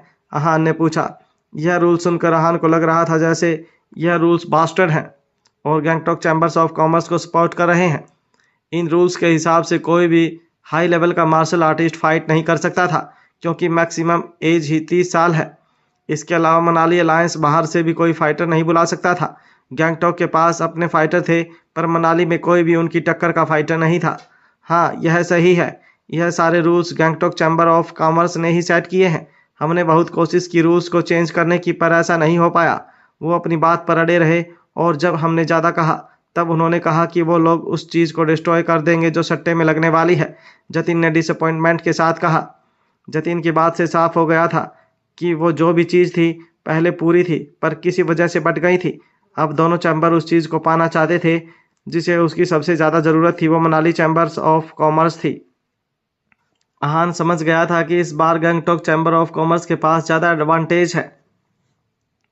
गैंगटॉक चैम्बर ऑफ कॉमर्स इस बार बहुत कॉन्फिडेंट है कि वो ही जीतेंगे, अहान ने मुंह बनाते हुए पूछा। अहान समझ गया था कि इस बार उनमें बहुत ज़्यादा कॉन्फिडेंस है। इंडीड, उन्हें ऐसा ही लगता है। कुछ गलत भी नहीं लगता, क्योंकि सब कुछ उनके फेवर में है, जतिन ने कहा। मुझे जो इन्फॉर्मेशन मिली है उस हिसाब से ये लोग पिछले 5 साल से इस गैम्बलिंग की तैयारी कर रहे हैं, जतिन ने कहा। गैंगटॉक चैम्बर इस बार बेशर्मी पर उतरा है, अहान ने कहा। अहान ने मन में सोचा कि वो फेयर कंपटीशन करना ही नहीं चाहते। कोई भी 30 साल से कम उम्र का मार्शल आर्टिस्ट ब्लेड टेक्निक से कैसे फाइट कर सकता है। बहुत अच्छा प्लान बनाया है उन्होंने इस बार जीतने का। आहान ने गर्दन हिलाते हुए कहा। हाँ, अब तो आप सब जानते हो, यही कारण था जिस वजह से मैं आपको इनवाइट करना चाहता था, जतिन ने कहा। गैंगटॉक चैम्बर इस बार क्या करेगा इसकी ज़्यादा इन्फॉर्मेशन नहीं है मेरे पास, पर हाँ मुझे इतना ज़रूर पता है कि वो ब्लेड टेक्निक यूज़ करेंगे। उनका रुतबा वहाँ पर उतना ही है जितना यहाँ पर वार अलायंस का है, जतिन ने कहा। ब्रदर आहान, मैं जानता हूँ आपकी एज 26 साल की है और आप सारे क्राइटेरिया मीट करते हो। बस प्रॉब्लम एक ही है कि आप मर्चेंट गिल्ड के मेंबर नहीं हो, पर वो मैं सॉल्व कर दूंगा, जतिन ने कहा। आहान को फाइट में इन्वॉल्व करने का फैसला जतिन का अकेले का नहीं था, बल्कि पूरी कपूर फैमिली का था। स्टेशन पर उसकी फाइट के बारे में सुनकर सब समझ गए थे कि आहान कम से कम स्टेज 2 का फाइटर तो पक्का है। आप फाइट करेंगे ब्रदर आहान, जतिन ने पूछा। आहान को 3 दिन बाद होने वाली गैम्बलिंग के बारे में बताने के बाद जतिन और गीत उसके जवाब का इंतजार करने लगे। कपूर फैमिली भले कितनी ही पावरफुल हो, पर वो आहान को फाइट करने के लिए फोर्स नहीं कर सकते थे। लास्ट डिसीजन आहान का ही होने वाला था। आहान हाँ करे या ना करे, उन्हें उसका फैसला मानना ही पड़ेगा। गैम्बलिंग कब शुरू हो रही है, आहान ने स्माइल करते हुए पूछा। आहान का सवाल सुनकर जतिन बहुत खुश हो गया था। वो जानता था कि अगर आहान यह सवाल कर रहा है तो इसका मतलब यह है कि वो फाइट करने के लिए तैयार है। 3 दिन बाद, जतिन ने कहा। ठीक है, जब वक्त आएगा मैं स्टेज पर चला जाऊंगा, आहान ने कहा। पहले आहान को गैम्बलिंग की पूरी स्टोरी नहीं पता थी, इसलिए उसका फाइट करने का कोई इरादा नहीं था। पर अब जब वो गैम्बलिंग की इनसाइड स्टोरी जानता था, इसलिए फाइट करने के लिए तैयार था। वैसे भी कुछ दिन पहले ब्लैक निंजा और ब्लैक अटैकर्स ने उस पर हमला किया था, उसे अपना बदला भी तो लेना ही था। थैंक यू ब्रदर आहान, जतिन ने कहा। आहान के फाइट करने से जतिन या फिर कपूर फैमिली का कोई फ़ायदा नहीं होने वाला था, बल्कि मनाली चैम्बर ऑफ कॉमर्स को फ़ायदा होने वाला था। यह बात आहान जानता था, फिर भी वो मान गया। इसलिए जतिन बहुत खुश और सेटिस्फाइड था। ब्रदर आहान, अगर फाइट से पहले आपको किसी भी चीज़ की ज़रूरत है तो आप मुझे बता सकते हैं, फिर चाहे वो कोई वेपन हो या फिर कोई पिल। हमारे हाथ में जितना होगा हम वो आपके लिए करेंगे। आपके लिए कुछ भी अरेंज करने के लिए हम अपना 100% देंगे, जतिन ने कहा।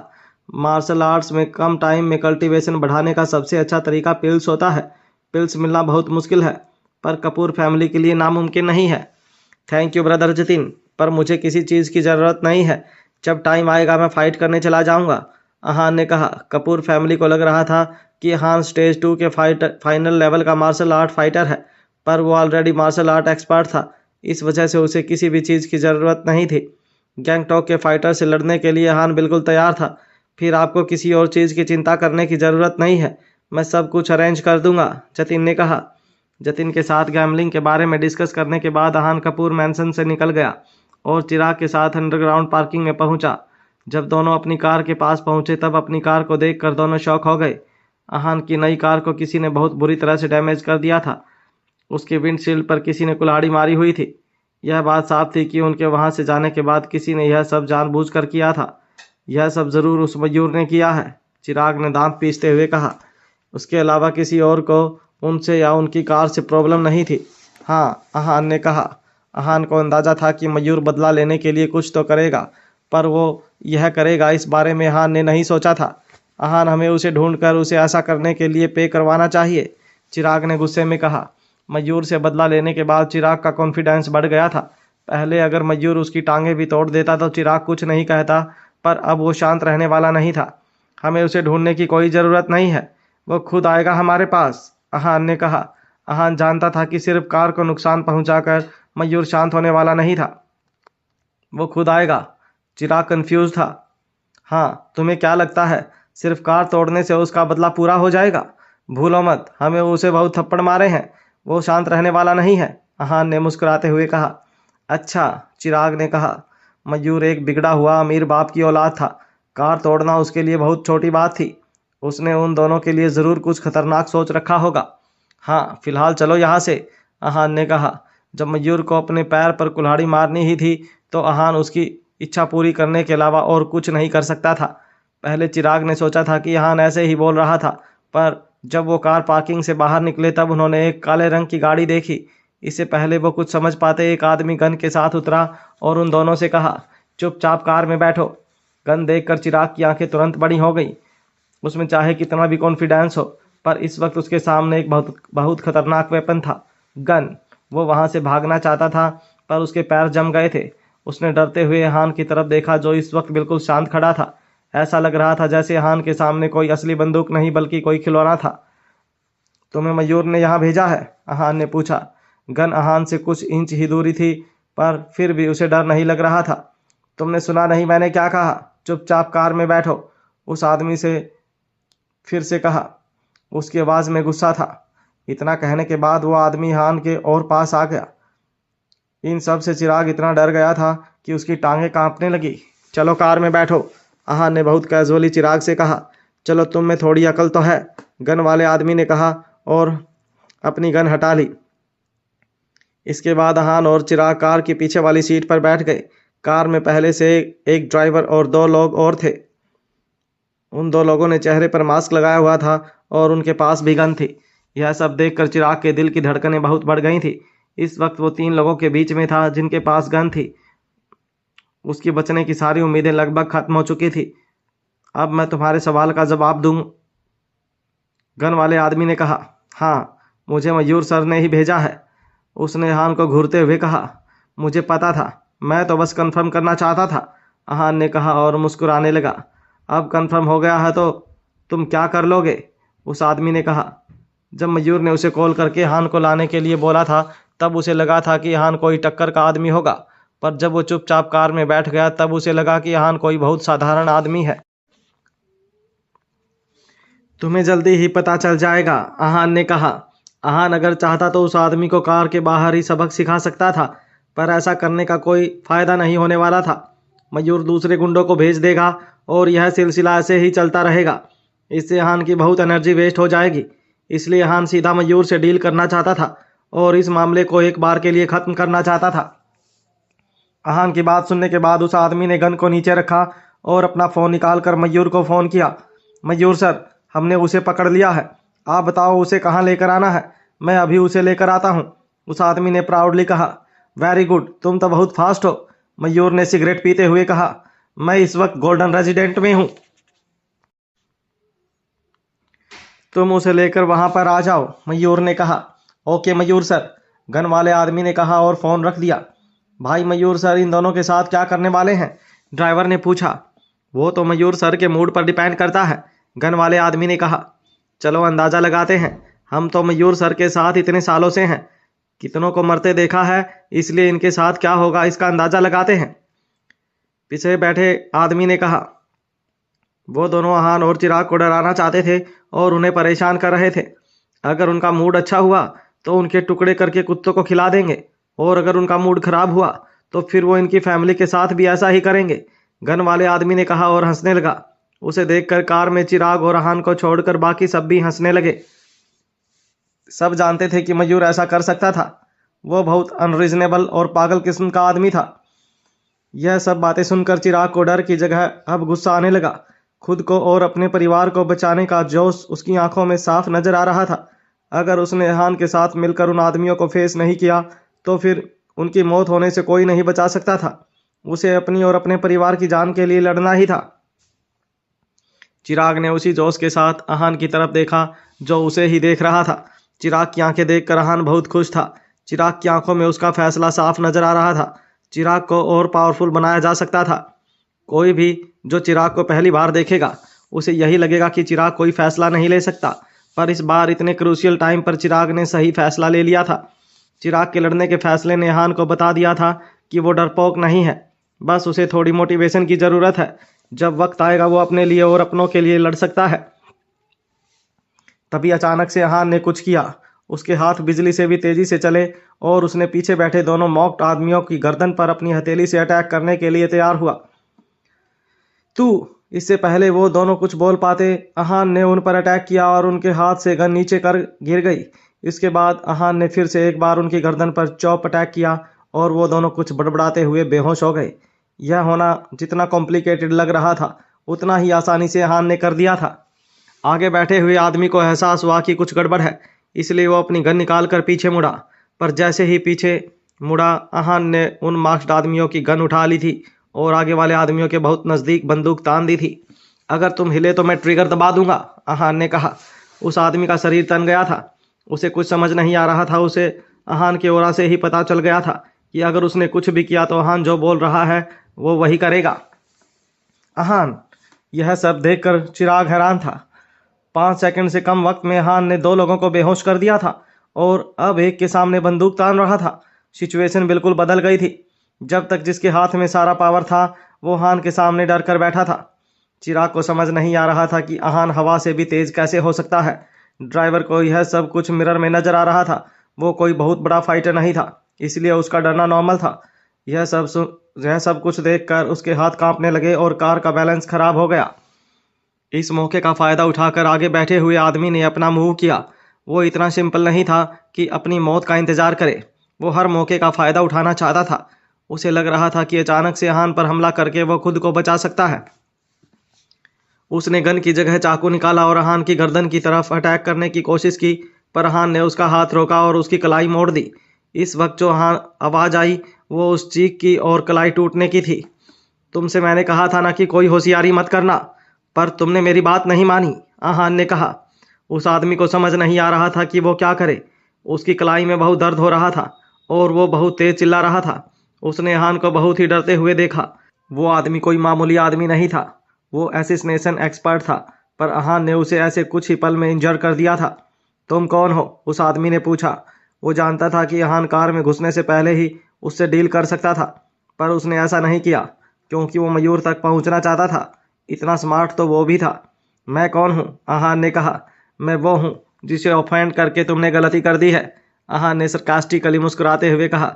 वो आदमी उसके आगे कुछ नहीं बोल पाया था। अगर अहान यह बात पहले बोलता तो शायद वो आदमी जोर से हंसने लगता, पर अब सिचुएशन बदल गई थी। वो अहान के पावर्स को देख चुका था। मयूर के पिता भले ही रियल एस्टेट किंग थे, पर वो भी अहान से डील नहीं कर सकते थे। वो आदमी बहुत डरा हुआ था। वो लंबी गहरी सांसें ले रहा था और अहान को देख रहा था। उसकी आंखों में साफ नजर आ रहा था कि वो अहान से माफी मांगना चाहता है। उसे इस हालत में देखकर अहान ने कहा, चिंता मत करो, मैं तुम्हें नहीं मारूंगा। एटलीस्ट अभी तो नहीं मारूंगा, पर अगर तुमने मेरी बात नहीं मानी तो फिर शायद मैं अपना मन बदल लूं। अहान जानता था कि वो आदमी उसे कुछ नहीं करेगा, क्योंकि जरूर मयूर ने उसे ऑर्डर दिया होगा कि वो उसे और चिराग को जिंदा लेकर पहुंचे। मयूर अपना बदला खुद लेना चाहता था, इसलिए अहान जानता था कि वो चाहे कुछ भी कर ले, वो आदमी अहान और चिराग को कोई नुकसान नहीं पहुंचाएगा। नहीं नहीं, मैं आपकी सारी बात मानूंगा, उस आदमी ने हड़बड़ाते हुए कहा। अहान की यह बात सुनकर उसने चैन की सांस ली। वो जानता था कि अहान उसे झूठ नहीं बोलेगा। अगर उसने कह दिया कि वो उसे नहीं मारेगा, मतलब नहीं मारेगा।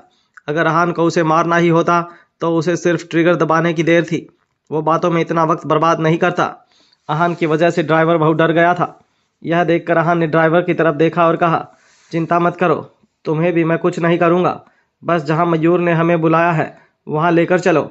हाँ, यस, ठीक है, ड्राइवर ने कहा और अपने माथे का पसीना पोंछा। इसके बाद अहान आंखें बंद करके रिलैक्स होकर सीट का सहारा लेकर बैठ गया। अहान अहान ने सब कुछ हैंडल कर लिया था, पर चिराग अभी भी घबराया हुआ था, क्योंकि आगे बैठे आदमी के पास अभी भी उसकी गन थी। अहान यह जानते हुए भी रिलैक्स हो गया था। चिंता मत करो, वो गन नहीं चलाएगा, अहान ने कहा। चिराग के बिना कुछ कहे ही वो समझ गया था कि चिराग क्या सोच रहा है। अहान जानता था कि वो आदमी समझदार है, इसलिए वो ट्रिगर नहीं दबाएगा। ओके, मैं तुम्हारी बात मान लेता हूँ, चिराग ने कहा, पर अभी भी वो घबराया हुआ था। उसने उस आदमी की तरफ देखा और फिर अहान की तरफ देखा। अगर अहान ने कह दिया था कि वो गन नहीं चलाएगा, इसका मतलब उसे अहान पर भरोसा करना ही था। उस आदमी ने ट्रिगर दबाना तो दूर, गन हाथ में लेने के बारे में भी नहीं सोचा था। और अब अहान की बात सुन लेने के बाद तो उसकी बची कुची हिम्मत भी खत्म हो गई थी। इसके बाद वो गोल्डन रेजिडेंस पहुंचे। गोल्डन रेजिडेंस एक छोटी बुत पॉश हाउसिंग सोसाइटी थी। मयूर यहीं पर रहता था। यहाँ के घर बहुत महंगे थे, पर मयूर को यहाँ पर घर बहुत सस्ते में मिला था। इसका कारण सिर्फ यह था कि मोहन वर्मा की रियल एस्टेट में बहुत चलती थी। इस वक्त गोल्डन रेजिडेंस के विला 7 में मयूर स्मोक कर रहा था। उसने कुछ सोचा और फिर विनायक को कॉल किया।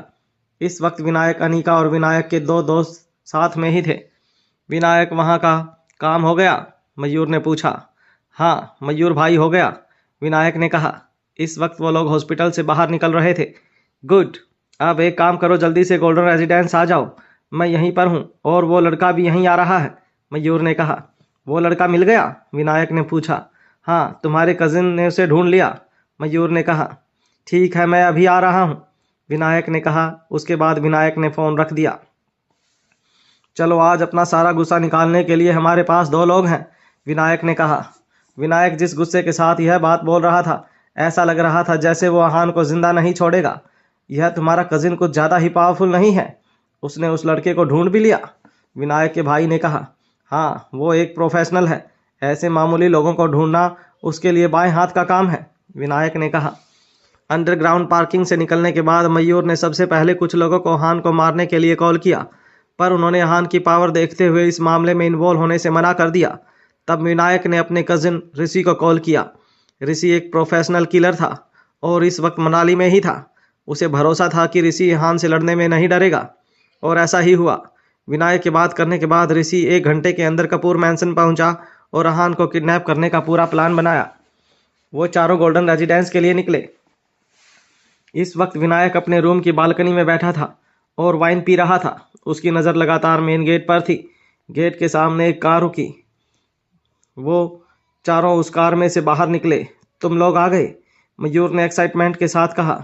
यस मयूर भाई, विनायक ने कहा। ठीक है, आओ बैठते हैं।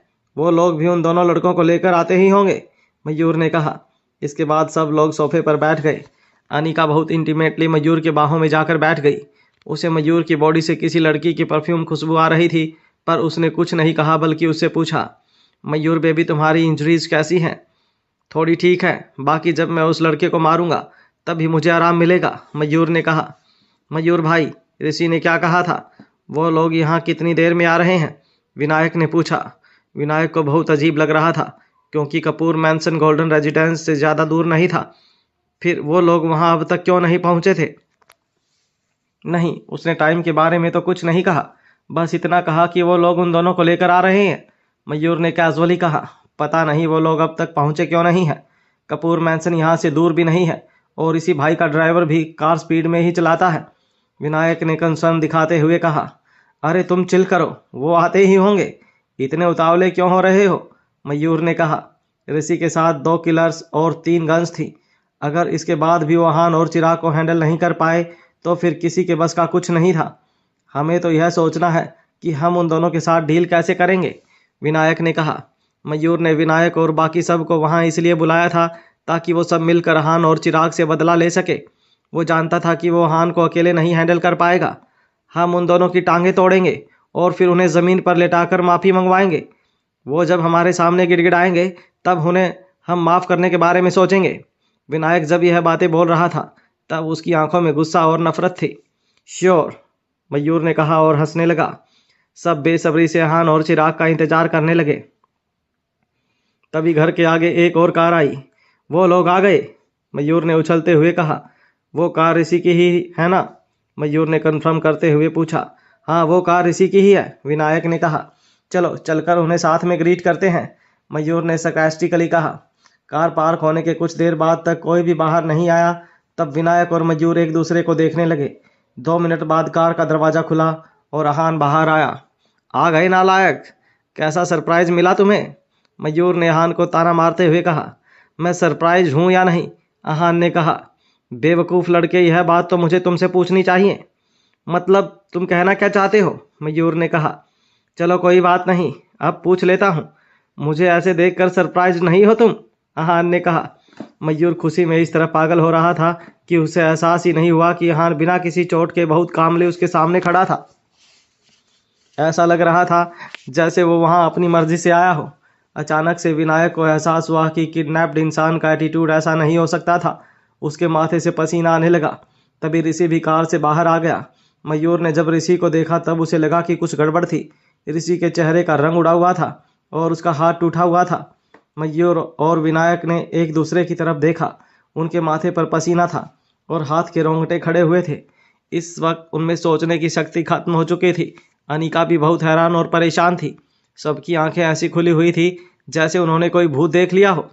क्या हुआ, कुछ बोलोगे या मुंह में दही जम गया है, आहान ने कहा। कैसे? क्या?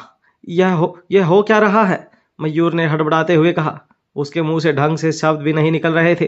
कुछ देर पहले जब ऋषि ने मयूर को कॉल किया था तब उसने सिर्फ इतना कहा था कि यहान और चिराग मिल गए हैं और वह उन्हें लेकर आ रहा है। इस वक्त वहां बहुत सन्नाटा था। सिर्फ अहान के चलने की आवाज आ रही थी। ठक ठक ठक। अहान एक एक कदम चलकर उनके पास आ रहा था। जैसे जैसे अहान नजदीक आ रहा था मयूर के दिल की धड़कनें तेज हो रही थी। जब अहान मयूर के सामने आकर खड़ा हो गया तब एक सेकंड के लिए मयूर का दिल धड़कना बंद हो गया। उसके पैरों ने जवाब दे दिया और शरीर पसीने से गीला हो गया। पैनिक, कंफ्यूजन, हैरानी, बेचैनी, इस वक्त मयूर को यह सारे इमोशंस एक साथ फील हो रहे थे। ऋषि भाई, यह क्या हो रहा है? विनायक ने घबराते हुए पूछा। जब उसने मयूर की हालत ऐसी देखी तब उसने अपनी बेचैनी को दबाते हुए पूछा, पर ऋषि ने कुछ नहीं कहा। उसकी इतनी हिम्मत ही नहीं थी कि वो कोई जवाब दे सके। उसे डर था कि अगर उसने कुछ ऐसा बोल दिया जो अहान को पसंद नहीं आया तो वो जिंदा नहीं बचेगा। इसलिए ऋषि को चुप रहना ही सबसे सही लगा। कुछ तो कहो, इस बार मयूर ने तेज आवाज में कहा। दोनों समझ नहीं पा रहे थे। तीन लोडेड गन होने के बावजूद ऋषि का हाथ कैसे टूट गया था? वो कोई खिलौना तो नहीं थी जिससे हान और चिराग डरे ना हो। जब ऋषि ने कोई जवाब नहीं दिया तब मयूर और विनायक ने हान की तरफ देखा। यह तुमने कैसे किया? मयूर ने पूछा। ऋषि एक ऐसे इंसान से हार चुका था जो निहत्था था। ऋषि शायद मानना नहीं चाहता था पर वो हार गया था। इस वक्त मयूर ने देखा कि वो 3 गन्स भी हान के हाथ में थी। हान ने मयूर के सवाल का जवाब नहीं, मुस्कुराया और मयूर के और पास आने लगा। तुम क्या कर रहे हो? मैंने तुमसे पहले भी कहा था, मेरे डैड बहुत पावरफुल हैं, मयूर ने हकलाते हुए कहा। मैंने भी तुमसे कहा था कि मैं तुम्हारे डैड को नहीं जानता, अहान ने कहा। अब मैं बता रहा हूं ना, वो बहुत पावरफुल हैं। वो कुछ भी कर सकते हैं। अगर तुमने मुझे कुछ किया तो वो तुम्हें छोड़ेंगे नहीं। अभी भी वक्त है, रुक जाओ, मयूर ने कहा। अच्छा, ऐसी बात है, अहान ने सरकास्टिकली कहा। मोहन वर्मा भले ही कितना बड़ा आदमी क्यों ना हो, पर अहान को उससे कोई फर्क नहीं पड़ता था। ऐसा नहीं था कि अहान ने किसी बड़े आदमी से पहले डील नहीं किया था। जब मयूर को एहसास हुआ कि अहान को इस सब से कोई फर्क नहीं पड़ रहा था तब उसने कहा, ब्रदर, हम बैठकर भी तो बात कर सकते हैं। हमारे बीच की मिसअंडरस्टैंडिंग को हम सॉल्व कर सकते हैं। बात इतनी भी बड़ी नहीं है। मयूर समझ गया था कि अहान की ताकत उसकी सोच के भी परे थी। उसे समझ आ गया था कि अहान मार्शल आर्टिस्ट था। इस वक्त बचने के सबसे अच्छा तरीका उसे हाथ मिलाना था। तुम सही बोल रहे हो, बात अभी इतनी भी नहीं बड़ी है, अहान ने कहा। दरअसल उसने पहले भी नहीं सोचा था कि वो मयूर के साथ क्या करेगा। इसलिए नहीं क्योंकि वो मोहन से डर रहा था, बल्कि इसलिए क्योंकि मयूर ने उसे कुछ खास ऑफेंड नहीं किया था। मयूर ने उसकी कार डैमेज की थी और गुंडों को उसे किडनैप करने भेजा था, जिन्होंने उसे ज़्यादा चोट नहीं पहुंचाई थी। इस बात के लिए मयूर को मारना थोड़ा ज़्यादा हो जाएगा, पर फिर भी उसे मयूर को सबक तो सिखाना ही था। मेरी कार तुमने डैमेज की? अहान ने पूछा। हाँ, वो मैं, मयूर बोलते बोलते चुप हो गया। वो अपने इस फैसले पर अब बहुत पछता रहा था। उसे लग रहा था कि उसने अपने गुस्से की वजह से अपने लिए प्रॉब्लम क्रिएट कर ली थी। पहले उसने अहान की पार्किंग ली, फिर उसने चिराग को थप्पड़ मारा, और जब अहान और चिराग ने उसे वापस थप्पड़ मारा तब उसने अहान की कार तोड़ दी। इतना ही नहीं, अहान से बदला लेने के लिए उसने ऋषि को उसे किडनैप करने के लिए भेज दिया था। इस सब का अंजाम अब यह था कि वो अहान के सामने घबरा रहा था। Brother, sorry, I am so sorry. मुझसे बहुत बड़ी गलती हो गई। मुझे आपके साथ ऐसा नहीं करना चाहिए था। मुझे आपको नीचा दिखाने के बारे में सोचना भी नहीं चाहिए था। मुझे प्लीज़ माफ़ कर दो, मयूर ने कहा और अपने आप को थप्पड़ मारने लगा। यह देखकर अनिका और विनायक बहुत हैरान हो गए। वो दोनों मयूर को बहुत अच्छे से जानते थे। मयूर हमेशा बहुत अकड़ में रहता था और किसी से डरता नहीं था, पर आज वो अहान के सामने गिड़गिड़ाकर माफ़ी मांग रहा था। बस बस, मैं यहाँ तुम्हारे नाटक देखने नहीं आया हूँ। अपने नाटक बंद करो, अहान ने कहा। अहान की बात सुनकर मयूर तुरंत चुप हो गया। ब्रदर, आप, मयूर अपनी बात पूरी ही नहीं कर पा रहा था। अब तक मयूर को लग रहा था कि अहान उसे वहाँ मारने आया था। अब मयूर समझ गया था कि अहान का मकसद कुछ और था। तुमने मेरी वो कार बिना मतलब से तो डैमेज नहीं की थी ना, अहान ने कहा। ब्रदर, मैं अभी किसी को बोलकर आपके लिए नई कार मंगवा देता हूँ, मयूर ने कहा, और आप मेरी यह लैम्बोर्गिनी भी रख सकते हैं। मेरी माफ़ी के तौर पर।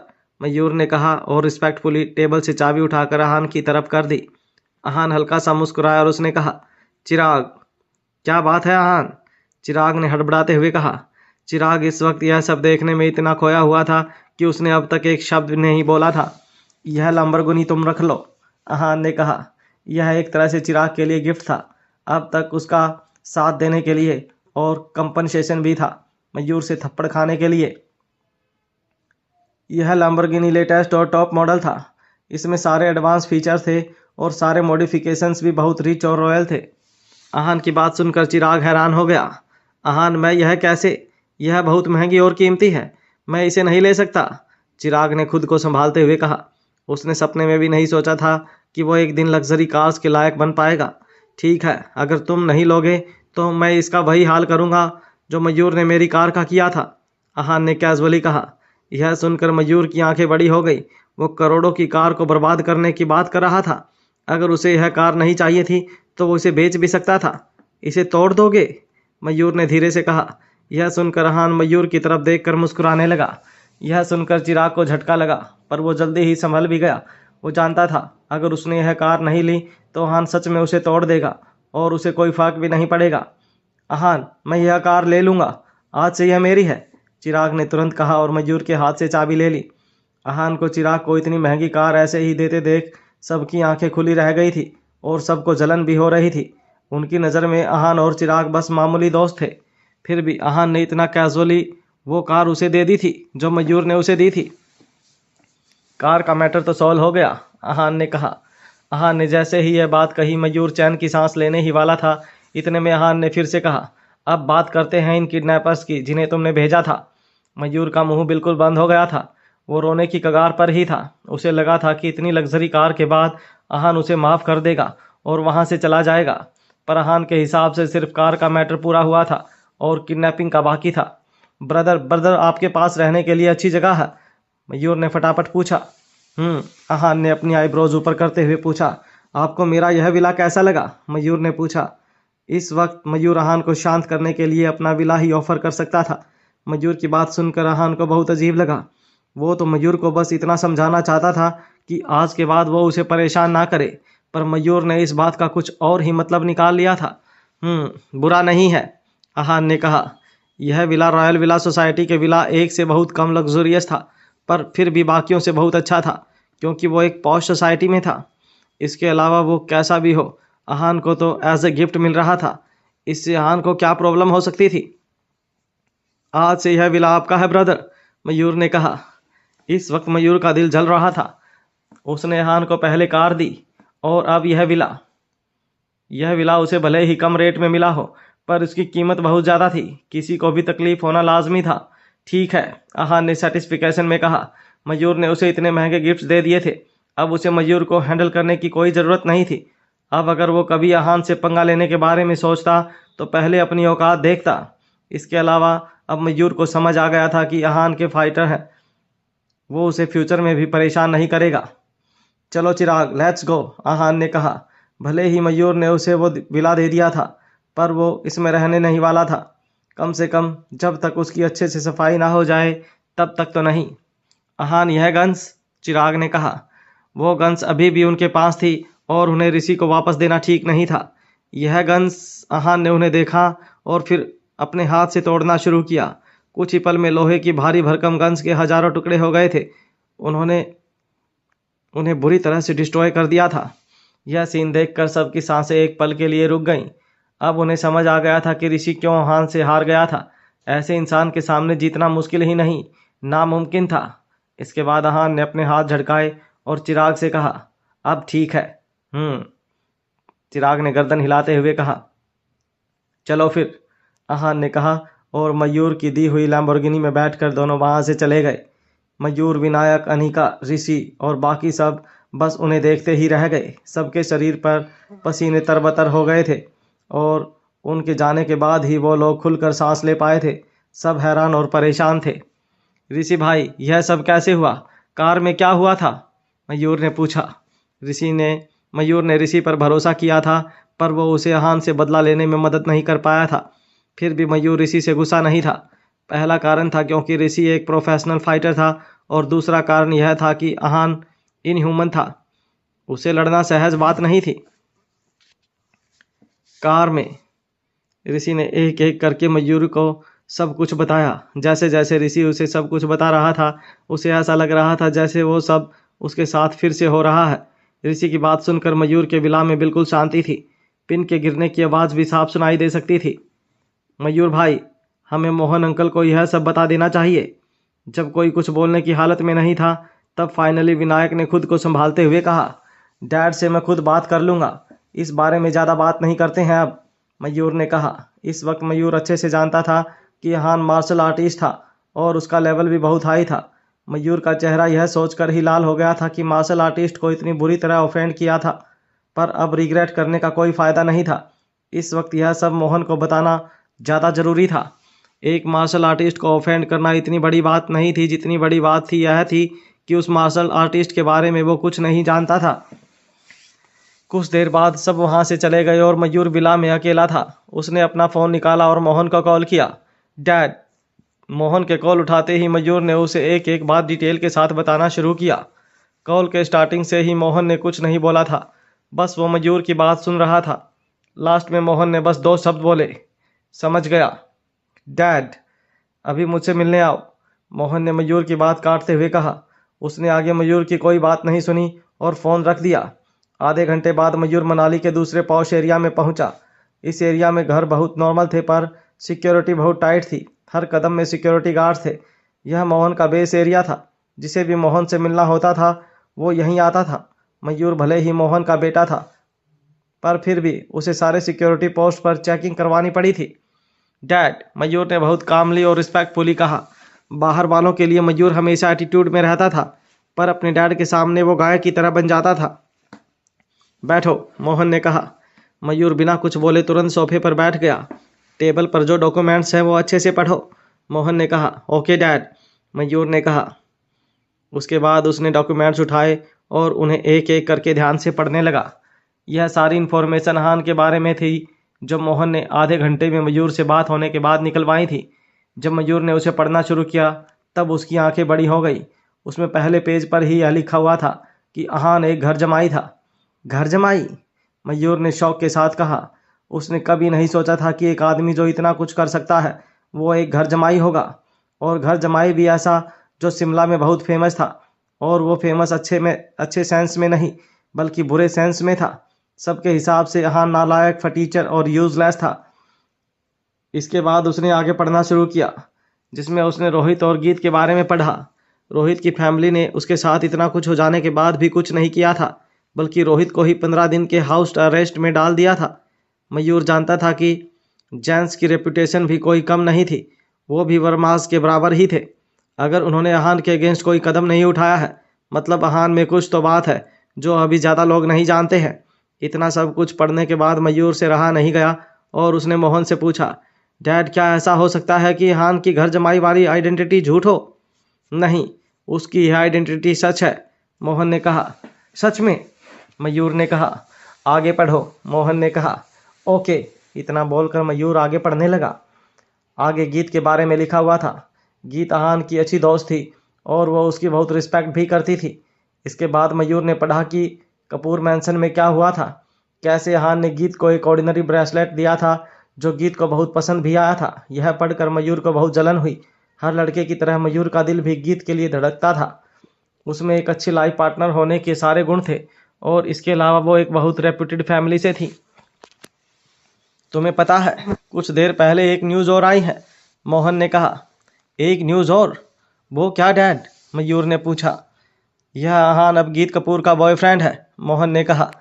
क्या? मयूर बिल्कुल हैरान हो गया। ऐसा कैसे हो सकता है? कपूर फैमिली एक घर जमाई रह चुके लड़के को गीत का बॉयफ्रेंड कैसे बनाने दे सकती है? मयूर ने कहा। भले ही अहान का डिवोर्स हो गया हो, पर वो गीत का बॉयफ्रेंड कैसे हो सकता था? एक तो वो घर जमाई था और दूसरा वो डिवोर्सी था। स्टूपिड! तुम्हें अभी तक समझ नहीं आया कि उस लड़के की आइडेंटिटी सिर्फ घर जमाई की नहीं है, बल्कि उससे बहुत ज़्यादा है, मोहन ने कहा। डैड, मैं समझा नहीं, मयूर ने कहा। इतनी ऑर्डिनरी आइडेंटिटी वाले लड़के को गीत कपूर जैसी लड़की भला क्यों पसंद करेगी? विजय जैन के बेटे को मारने के बाद कोई कैसे बच सकता है? तुम्हारे भेजे 3 प्रोफेशनल किलर को कोई कुछ सेकंड में कैसे हरा सकता है? मोहन ने 3 सवाल बहुत कामली किए। इतने सवाल सुनने के बाद मयूर का चेहरा सफ़ेद पड़ गया था। इसका मतलब सिर्फ यह हो सकता है कि वो एक मार्शल आर्टिस्ट है, मयूर ने कहा। सिर्फ एक फाइटर? दुनिया में बहुत सारे मार्शल आर्ट फाइटर हैं। कपूर फैमिली किसी से भी कांटेक्ट कर सकती थी, फिर यह आहान ही क्यों? मोहन ने कहा। मयूर अभी भी समझ नहीं पा रहा था कि मोहन क्या कहना चाहता था। क्योंकि वो हाई लेवल मार्शल आर्टिस्ट है, मयूर ने कहा। इसके अलावा भी तो उसकी कुछ और आइडेंटिटी हो सकती है, मोहन ने कहा।